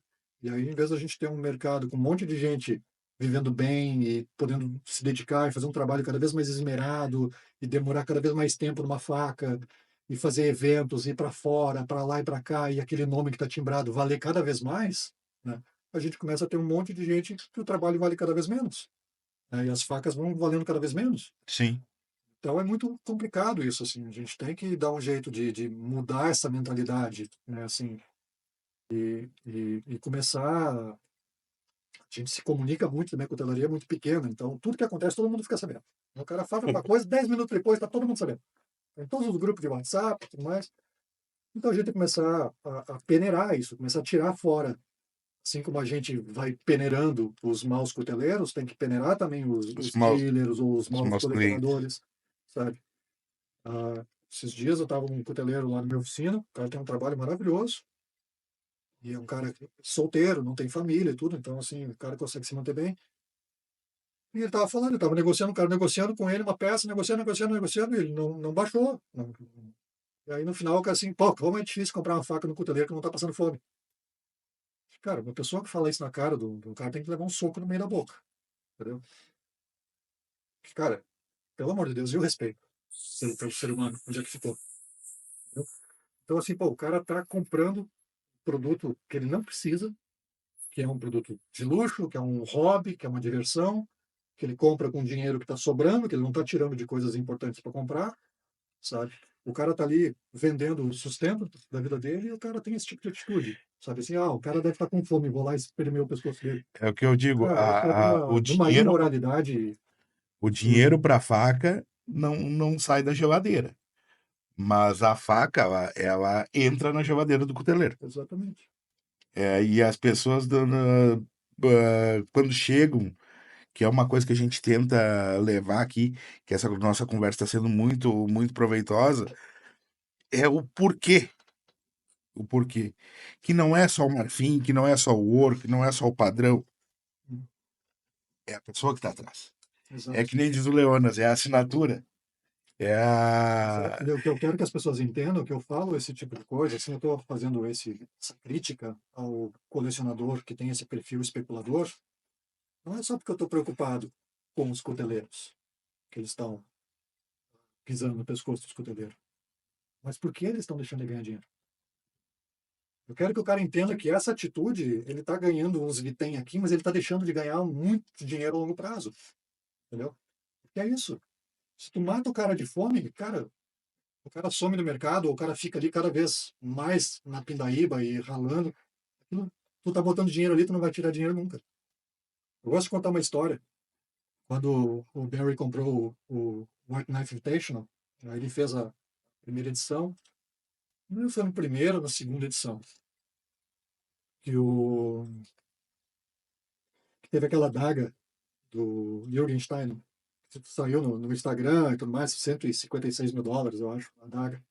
Nossa, aquilo virou um burburinho. Na cutelaria, todo mundo, nossa, não sei o que, pá. E tem cuteleiros dizendo que eu quero ser o novo Jürgen Stein, ou não sei o quê. As pessoas não sabem o que está por trás daquilo ali, entendeu? Primeiro lugar, a faca foi disputada por dois colecionadores fortes da China, né? Fechou em US$ 156.000. O valor inicial daquela daga era US$ 25.000. Ele não botou aquele valor ali para perder dinheiro, né? Ele disse, cara, aquilo é o mínimo para pagar o trabalho que ele teve. Se vendesse só por 25 mil, ele provavelmente ia ficar meio desapontado, mas não ia perder dinheiro. Isso, foi o valor que ele estipulou, que era o Sim, era o valor mínimo. justo para começar, era aquilo ali. Que nem eu, quando eu ponho minhas facas no leilão, eu boto um valor inicial. Geralmente eu procuro botar um pouco abaixo, para dar um espaço para o pessoal poder disputar, porque eles gostam, né, Para dessa brincar. disputa, para brincar, Para né? brincar. Mas o valor abaixo do que eu gostaria de ganhar pela faca, eu baixo um pouco, mas eu não baixo para tomar prejuízo. Eu baixo não. Se sair pelo valor inicial, pagou Eu meu estou trabalho. consciente. Estou consciente. Então, assim, o valor inicial daquela faca era US$ 25.000. Como é que ela chegou a 156? Porque tinha um dos grandes colecionadores mundial, um cara chamado Don Guild, faleceu. Esse cara, ele era fã dos cuteleiros alemães. O Jürgen Stein, o Michael Walker, o Wolfgang Lochner, que é canadense, né, mas bem alemão, o Dietmar Kressler. Então, assim, esse cara começou a investir e começou a fazer uma tremenda propaganda no jet set do colecionismo mundial de que os melhores cuteleiros do mundo eram esses caras da Alemanha. Os caras assim, mais cri-cri, que o trabalho é mais impecável, não sei o que lá. Ele ficou 20 anos fazendo tremendo do marketing em cima desses caras. Entendeu? Comprando e fazendo marketing, promovendo os caras. Quando ele se aposentou, ele pegou a coleção que ele tinha de peças desses caras, estava fazendo uma fortuna, ele ganhou milhões de dólares. Milhões de dólares. Quando ele vendeu as peças que ele comprou por milhares de dólares. entendeu? Mas ele botou os caras lá na estratosfera da fama, né? Foi dando todo suporte para os caras a vida inteira, investindo, investindo, investindo, investindo. Na hora que ele resolveu se aposentar, não vou vender minha coleção, ele deu para o cara da IG Knives vender, pegou milhões de dólares. Agora, se ele ficasse só pisando no pescoço dos caras, ele ia ter pouco mais daquilo que ele enterrou de dinheiro.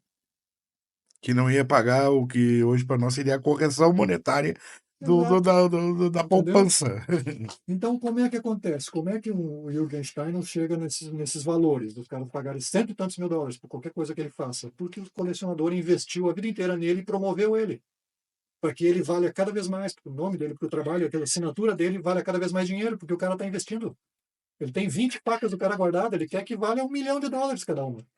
Entendeu?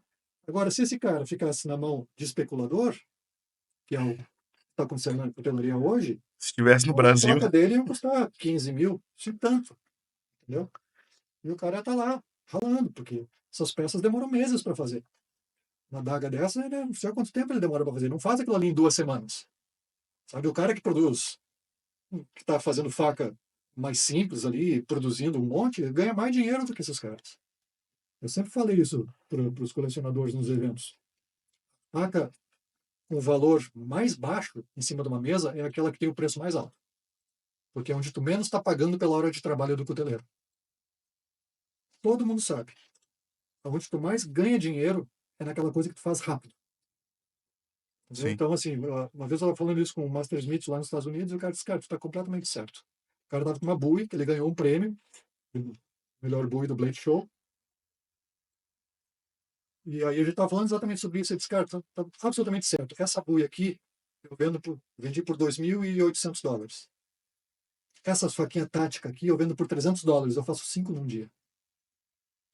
Então, o que acontece? O cara vai lá, o Master Smith fulano, ele quer ter uma peça do cara, com o nome do cara timbradinho. Aí ele olha, a Bowie custa $3.000. Mas essa aqui custa 300.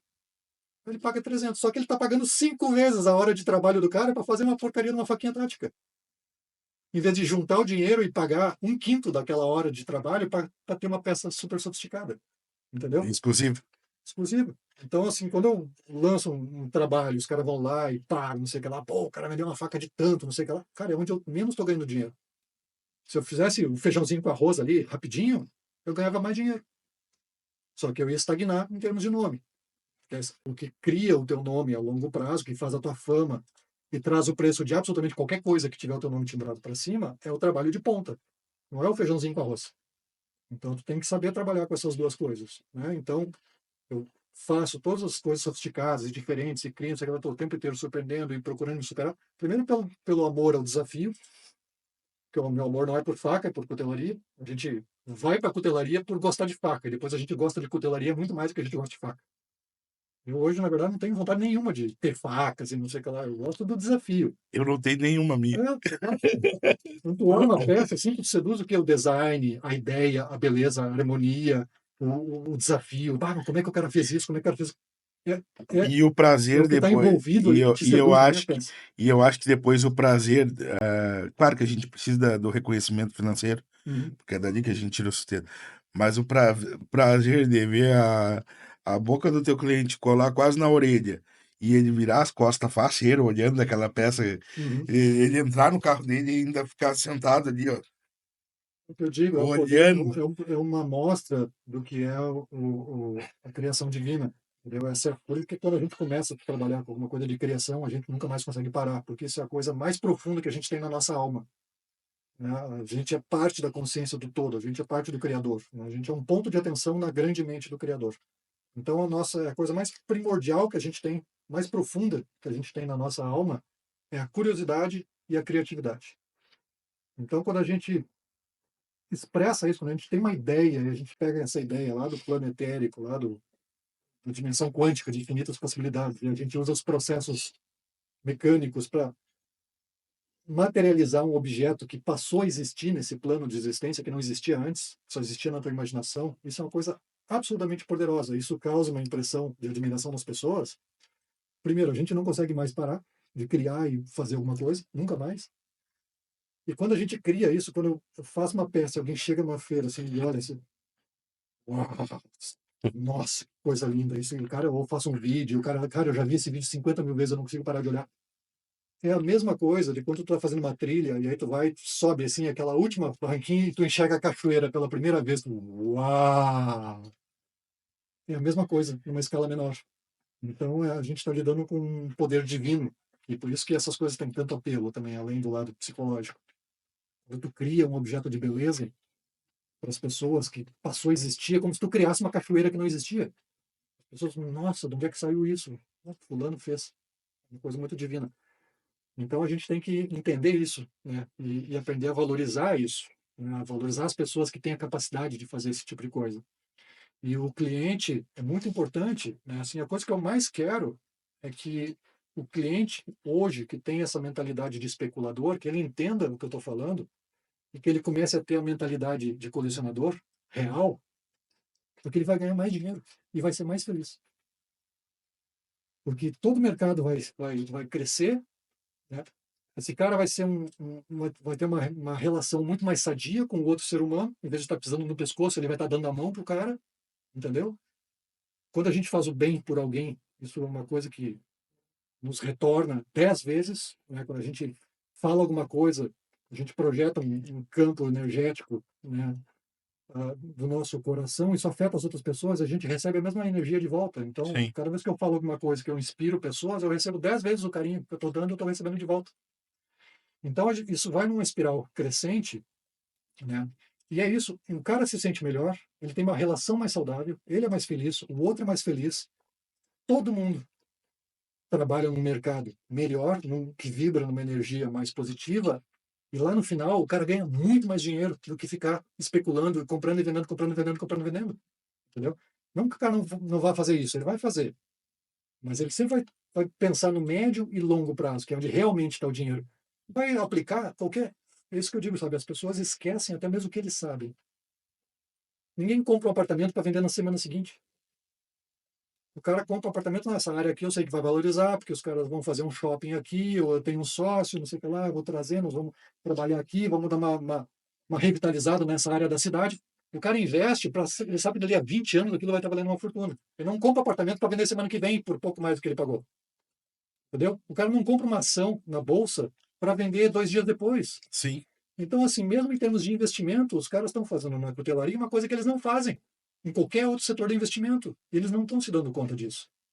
Os caras dizem, não, pô, vou apostar nessa empresa que os caras estão com uma ideia muito legal, os caras são talentosos, sei que outra coisa, vou comprar aqui, é um dinheiro que não está fazendo falta para pagar minhas contas, eu vou aplicar aqui, vou esquecer desse dinheiro e vou trabalhar.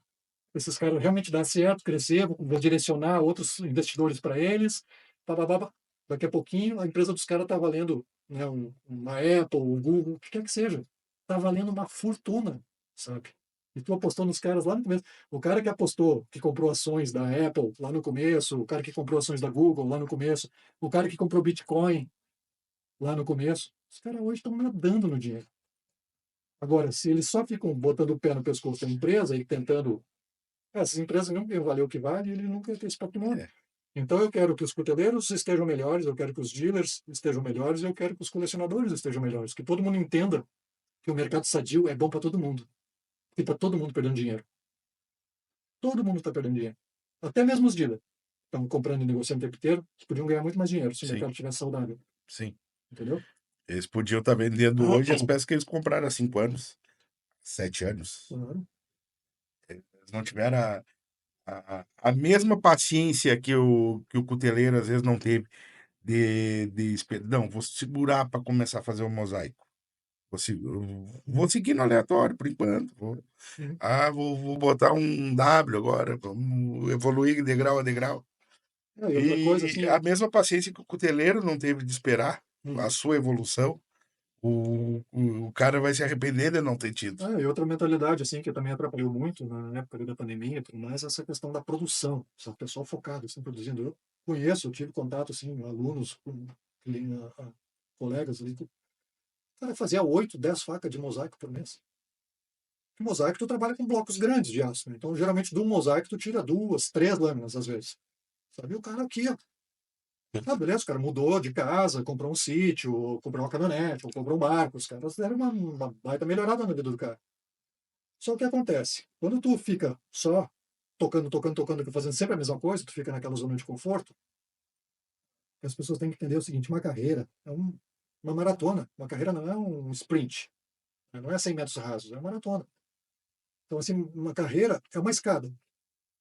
Que se tu for esperto, tu tá subindo ela a vida inteira. Porque qualquer degrau que tu parar, tu tá numa zona de conforto. Qualquer um deles. Entendeu? Se tu quiser ficar só no carboninho simples, é uma zona de conforto. Se tu quiser só ficar numa musculatura, é uma zona de conforto. A minha zona de conforto pode ser uma integral em turco, que roll com lei de ouro. Para mim é uma zona de conforto, é uma zona de conforto assim. Entendeu? Não é mais desafio. Então, assim, em qualquer ponto da tua carreira, pode estar com 30 anos, ser Master Smith, laureado, premiado no mundo inteiro, ser famoso e ainda está na zona de conforto. Está se repetindo, está ali, ficar só no conforto. Então, é uma escada, qualquer degrau que tu resolver parar, tu está numa zona de conforto. Entendeu? Então, tu tem que pensar sempre em continuar subindo. Então, tu não pode queimar todas as suas fichas, assim, de saída, representar tudo de saída. Eu fiz uma faca uma vez no Salão Paulista, foi cartaz lá, são uns 15 anos do Salão Paulista, tudo mais, tinha uns ilays de abalone. E aí eu leiloei a faca no meu grupo no sábado, lá durante o almoço. A faca foi vendida por um valor bem alto. E aí, cheguei do almoço, o salão inteiro já estava sabendo. Todo mundo vai ficar sabendo. A faca é um damasco aleatório, super simples.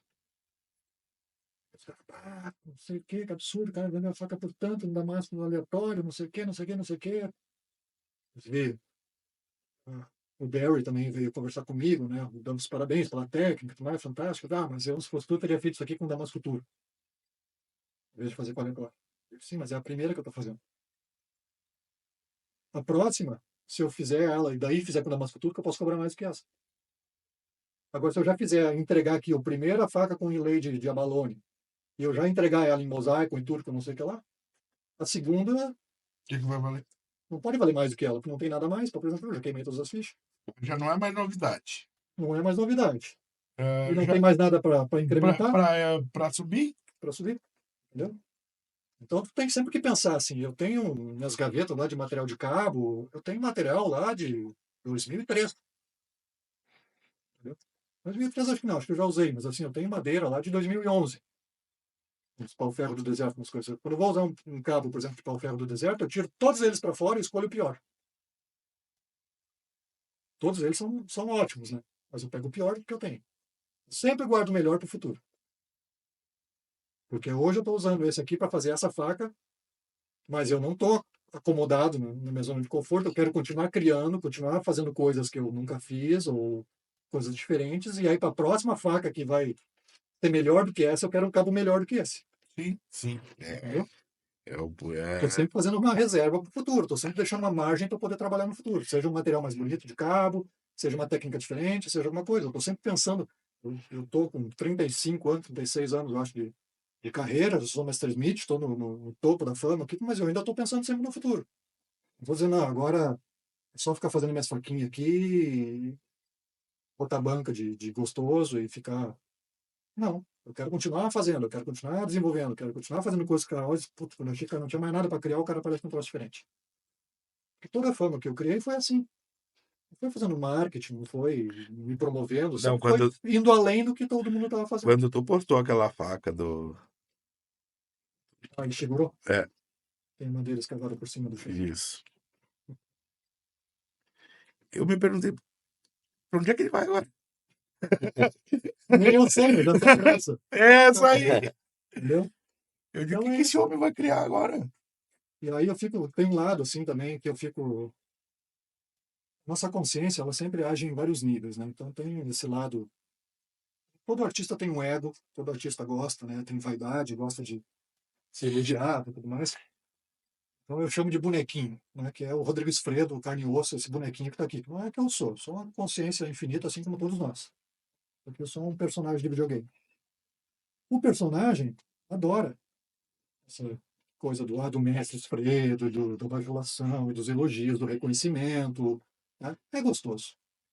Mas não é, eu não fico reduzido a isso. Né? Minha consciência, eu procuro me manter acima dessas coisas.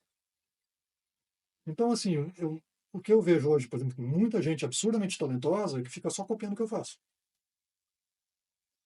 Por um lado, sabe, a admiração deles, que eu sei que é muito genuína, sabe? Assim, eu recebo de coração, realmente, assim, a admiração que eles têm por mim, pelo meu trabalho, pela minha história, né? E por eu inspirar tanto o trabalho deles e tudo mais. Eu recebo isso com o maior carinho, assim, com o coração realmente muito aberto. Mas o meu lado mais elevado, a minha consciência mais elevada, olha assim, fica pensando de, cara, o que esse cara está fazendo? Tanto talento, ele vai passar a vida inteira sendo o cara que copia o Esfredo. Com todo esse talento, por que que ele não faz outra coisa? Não procura, não... Eu não quero que as pessoas fiquem me copiando, só me copiando. Não tenho nada contra. Tudo que eu faço é livro aberto. Quer fazer, faz. Quer me perguntar como é que eu faço? Eu vou dar umas dicas. Eu vou dizer, olha, faz assim, faz assim. Nunca tive segredo para ninguém, né? Agora, eu quero que as pessoas façam coisas diferentes. Mas é aquela história, você aponta o céu e as pessoas olham para o seu dedo. Uhum. E aí o mundo se divide entre aqueles que copiam o teu dedo e aqueles que falam mal do teu dedo. Mas ninguém olha para o céu, que é para onde tu está apontando. Sabe? O que eu procurei fazer a vida inteira, que eu estou apontando o céu que eu aponto? Cara, seja criativo, sai da mesmice, para de fazer o que todo mundo está fazendo, ou para de copiar os outros só porque os outros fazem uma coisa legal, entendeu? Se influencia por tudo isso, esse mundo todo está aí para nos influenciar, para as ideias. Eu vejo um monte de coisa assim que eu digo, cara, que legal, que baita ideia, sabe? Mas eu não consigo, simplesmente eu não consigo fazer o que os outros estão fazendo, copiar Sim. o que os outros estão fazendo. Eu tenho que o tempo inteiro estar criando uma coisa diferente. E eu Posso peguei me, e peguei exatamente por posso isso. me inspirar naquilo ali, Claro, mas mas vem também me alguém, permitir me como que eu vou desafiar. melhorar isso aqui? Como que eu vou pegar uma Né? parte desse conceito e aplicar em outra coisa? Entendeu? Às vezes reunir dois, três. Porque começa a fervilhar as ideias na tua cabeça e tu vai indo, sabe? E é isso que eu quero. Eu quero que as pessoas façam o que eu fiz, não que façam as facas que eu fiz. Eu quero que as pessoas tenham o reconhecimento que eu tenho, eu quero que elas consigam ter um padrão de vida bom, eu quero que elas se realizem plenamente no que elas fazem, tenham esse amor, essa dedicação, assim, essa vontade de continuar explorando, sabe, esse tesão, assim, pela coisa que eu tenho, sabe? Isso não é copiando o meu trabalho, isso é copiando as minhas atitudes, entendeu? É coisa de, cara, pô, vou fazer um negócio diferente, eu vou perguntar, eu vou trocar informação, eu sou super aberto, eu converso com todo mundo, qualquer um que chegar, eu tenho portas abertas. Eu quero que as pessoas sejam igual também, sabe? Me dói, assim, às vezes, quando eu vejo caras que ensinam coisa errada, só para o cara não conseguir fazer. Ah, como é que tu faz tal coisa? Aí o cara ensina. Cara, se tentar fazer assim, não vai dar certo nunca. Porque mandando as pessoas para uns becos sem saída. Para quê? Sabe? Falando mal de fulano, de Beltrano, criticando. E o cara tem espaço para todo mundo. E quanto mais a gente se ajuda, mais todo mundo sobe. Entendeu? Senão vamos virar um cesto de caranguejo, sabe? Em vez do cara que subiu, dar a mão para o outro e vamos fazer uma corrente, vamos sair todos os caranguejos do cesto. Né? Então eu quero muito mais influenciar as pessoas pelas minhas atitudes do que pelo meu trabalho em si, sabe? Que as pessoas olhem para o meu trabalho e se inspirem na minha atitude de fazer o diferente, de criar uma coisa nova, sabe? E ser uma força positiva no mercado, influenciar as pessoas de uma forma positiva, trazer uma mensagem que seja positiva, sabe? Assim, poder ajudar a mudar a vida de alguém, sabe? Então eu quero que as pessoas comecem a olhar para o céu, não só ficar olhando para o meu dedo e copiando ou falando mal do meu dedo, entendeu? Então, assim, eu acho que se a gente começar a mudar essa mentalidade de rebanho, que é muito normal no ser humano, mas que não é, na verdade, da nossa alma, é do bonequinho. O bonequinho tem essa programação genética de ser rebanho, a nossa alma não tem. Nossa alma é completamente livre, única, independente. Se a gente deixar de tirar o controle da vida do bonequinho e começar a entregar para nossa consciência mais superior, a gente começa a ser diferente. A gente começa a criar coisas diferentes e tudo mais. A gente começa a acreditar que não existe limite. Tu pode fazer o que tu quiser. Só tu ter determinação. Não, eu vou fazer. Como? Não sei, mas eu vou fazer. Sempre explico isso no seminário de design, eu falava isso. Jamais tu pode te limitar na hora de desenhar uma peça. Tô com uma ideia. Ah, mas eu não tenho a mínima ideia como é que eu vou fazer isso, eu acho que não é possível. Bom, acabou. Desenha. Não interessa se tu tem a mínima ideia de como que tu vai fazer ou não. Põe a ideia no papel. Antes de tu se dar conta, o jeito de fazer aquilo vai aparecer. Vai vir a ideia e tu vai saber exatamente como tu precisa fazer aquela coisa que tu nunca fez antes. E que ninguém nunca fez. Agora, se tu já pensa de uma forma limitada, tu não vai conseguir desenhar uma coisa que nunca ninguém desenhou. Só vai conseguir reproduzir o que alguém já fez. Então, se a gente mudar, as pessoas pararem com essa coisa de ficar só fazendo o que todo mundo faz. Eu tenho que fazer mosaico porque todo mundo faz mosaico, eu tenho que fazer que roupa porque todo mundo faz que roupa, eu tenho que fazer não sei o que lá, que fulano faz isso, eu tenho que copiar ele, fulano faz aquilo, eu tenho que copiar ele. As pessoas parar com essa coisa de só ficar se copiando e usar todas essas informações para criar o seu próprio caminho, cara, a cutelaria explode. Esses dias eu tava conversando com o Leonas. Quando a gente fez o outro episódio, né? Eu tenho além da cutelaria, nós temos um trailer de cachorro-quente à noite. Então, durante a semana é um pouco mais fraco, a gente vende mais para morador. E eu tenho um outro vício, que é o laço, a vaquinha parada, e Uhum, brincando com meus filhos. Eu disse pro Leonas, esses dias eu tava laçando, né? E veio na minha cabeça um modelo um cabo de faca. uhum. Eu digo, eu vou ter que fazer. Não sei ainda como, não sei como é que eu vou firmar a espiga, mas eu vou fazer. E do nada, nem tá pensando em faca. Mas a faca vem. E é o que eu digo assim, se ela entrou aqui, ela tem capacidade de sair daqui. Pode não sair hoje, pode não sair amanhã, pode tu não ter a técnica no momento, mas guarda ela. Uma hora ela pulsa e sai. Exatamente. Exatamente. Porque tudo já existe. Né? No universo quântico de infinitas possibilidades, né? Tudo já existe. O teu cabo e o não cabo, a, a existência desse cabo que tu baixou, tu faz que a gente faz o download. Né? Então, assim, ele existe e ele não existe. As duas coisas estão contempladas no nível quântico. Né? O que a nossa consciência faz é justamente pegar isso e botar aqui nessa dimensão aqui material que a gente está habitando. Então, quando a gente começa a se entender de uma outra forma, você para de pensar em ti como um ser humano, um animal, e tudo nesse mundo é estruturado para te manter nesse padrão de existência, e tu começa realmente a se entender como uma consciência criadora e com uma capacidade infinita de criação e tudo mais, as coisas miraculosas começam a acontecer na tua vida, entendeu? Então, no seminário de design e processo criativo, eu expliquei muito isso. Assim, as pessoas estão num ciclo completamente invertido, as pessoas criam as coisas completamente ao revés do que deveriam criar. Então, para te libertar a tua mente e o teu processo criativo, tu tem que reaprender a fazer as coisas de uma forma diferente da que as pessoas fazem normalmente. Que a pessoa pensa na faca, a primeira coisa que pensa é na ferramenta. E aí da ferramenta, o cara pensa no processo, depois do processo, o cara pensa na beleza. A última coisa é como deixar aquilo bonito. E a criação, na verdade, ela acontece ao contrário. Pensa primeiro numa beleza, num objeto bonito, e aí depois tu vai transformando essa ideia, esse sentimento de beleza, tu vai transformando num objeto. E a última coisa que termina é a função prática dele. Faz o trabalho contrário. A gente faz o download justamente quando a gente está relaxado, porque a nossa mente, o macaco louco, que eles chamam, não está interferindo. Tu está completamente relaxado, você quer lá, aí tu faz o download da ideia. É Então o o momento, processo é o diferente. momento que tu não tá pensando no boleto, é o momento que tu não tá pensando Exato. no coisa. Quantidade Que nem de... foi. Eu tava no momento com meus filhos. Exato. E- É assim que acontece. Einstein dizia que ele tinha os lampejos dele tirando um soneca. Muitas das coisas da ciência e tudo mais foram assim, foram em sonhos, foram em soneca. O cara, a mente não está ali atrapalhando o burburinho. Mas depois dessa aula que a gente teve hoje, que foi todos os assuntos que a gente abordou aqui foram muito interessantes, a gente vai ter que ter uma segunda, um segundo episódio Prazer. com o Rodrigo. E a gente tem que se encaminhar para o final, infelizmente, senão a gente Sim. com certeza muito facilmente passava muito mais horas aqui, né? E como é que o pessoal te encontra, Cássio? Através do Lapamp Eventos, é o nosso Instagram do evento lá. E Cassi diz, pode procurar lá também no Instagram. Tá? Cassi diz que é mais a parte do metal. E o Lapamp é esse trabalho que a gente está desenvolvendo do nosso evento e do podcast. E como é que o pessoal te acha, mestre? Só pelo Instagram, atualmente, né, em termos de contato, né, de página, não tem o site, não tem nada. Então, o Instagram é r.esfredo, com 2 Ds, né? r.esfredo Knives, Knives, no Instagram.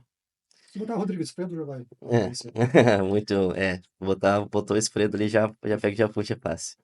E eu pode me encontrar por Leonas Facas, né? A gente fica muito grato mesmo, por ter aceitado, né? A gente, quando falamos em cutelaria, a gente já, um dos primeiros nomes sempre vão vir o teu nome, né? E tu poder aceitar esse convite, participar desse projeto, que o intuito é mesmo essa questão da divulgação e a gente poder apresentar mais a cutelaria da forma que tem que ser divulgado e valorizado esse trabalho. É muito importante a gente ter uma pessoa de tal nome e foi muito legal. E essa humildade, tudo que tu passou pra gente, que eu tenho certeza que vai fazer muita diferença pro pessoal que tá de casa.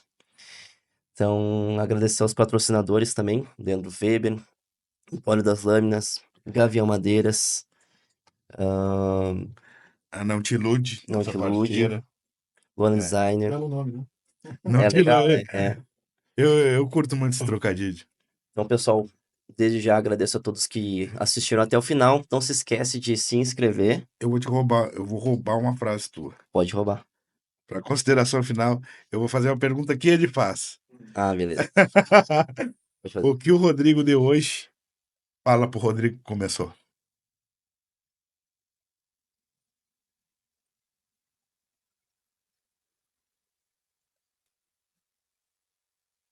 Segue em frente. Esse é o caminho. Diríamos, não sonhe mais e se preocupe menos. Acho que é por aí a questão. Eu sempre digo que eu cheguei onde eu cheguei porque eu acredito em mim um tantinho assim a mais do que as pessoas normalmente acreditam nelas, né? Todas essas coisas que eu estava falando agora de consciência e tudo mais, são coisas que eu fui aprender já bem avançado na vida. Eu não tinha a mínima consciência disso. Vivia. Minha vida inteira foi pelo bonequinho, digamos assim. Mas eu sempre tive uma confiança, talvez até uma espécie de ilusão a meu respeito. Que se alguém fez, eu também consigo fazer. Alguém está lá, eu também consigo chegar lá. Então, isso, eu sempre tive uma fé em mim, que eu acho que a maioria das pessoas não tinha, e era muito pequena, comparado ao que hoje eu sei que é o potencial que a gente tem. É, se alguém fez, eu consigo. E se ninguém fez, eu quero ser o primeiro. Exatamente, exatamente isso. Não, pessoal, muito obrigado. E eu que Ah, eu te agradeço, agradeço. nós que Prazer enorme. agradecemos. Espero que o pessoal A, de casa aprecie. as portas do Forge Mate, assim, ó, tu tem a original. Nós ficamos com a cópia. Muito obrigado. Obrigado. E se vocês quiserem também subir a serra, gravar de repente um Com certeza. episódio lá na minha oficina, vai ser um prazer. Seria um enorme prazer. Então se inscreva no canal, ativa o sininho, curta, compartilha com todo mundo, porque essa informação é extremamente, acho que, necessária. A gente conversa sobre cutelaria, mas é um assunto tão abrangente, né? A gente hoje comentou sobre sonhos, sobre carreira, e eu acho que, por mais que seja voltado para cutelaria, isso é uma coisa que serve para todos os caminhos da nossa vida. Então, Alfredo, novamente obrigado. Obrigado, Cássio. Obrigado ao pessoal de casa. Até o próximo episódio. Valeu, Leonas. Valeu, Um abraço. Esfredo.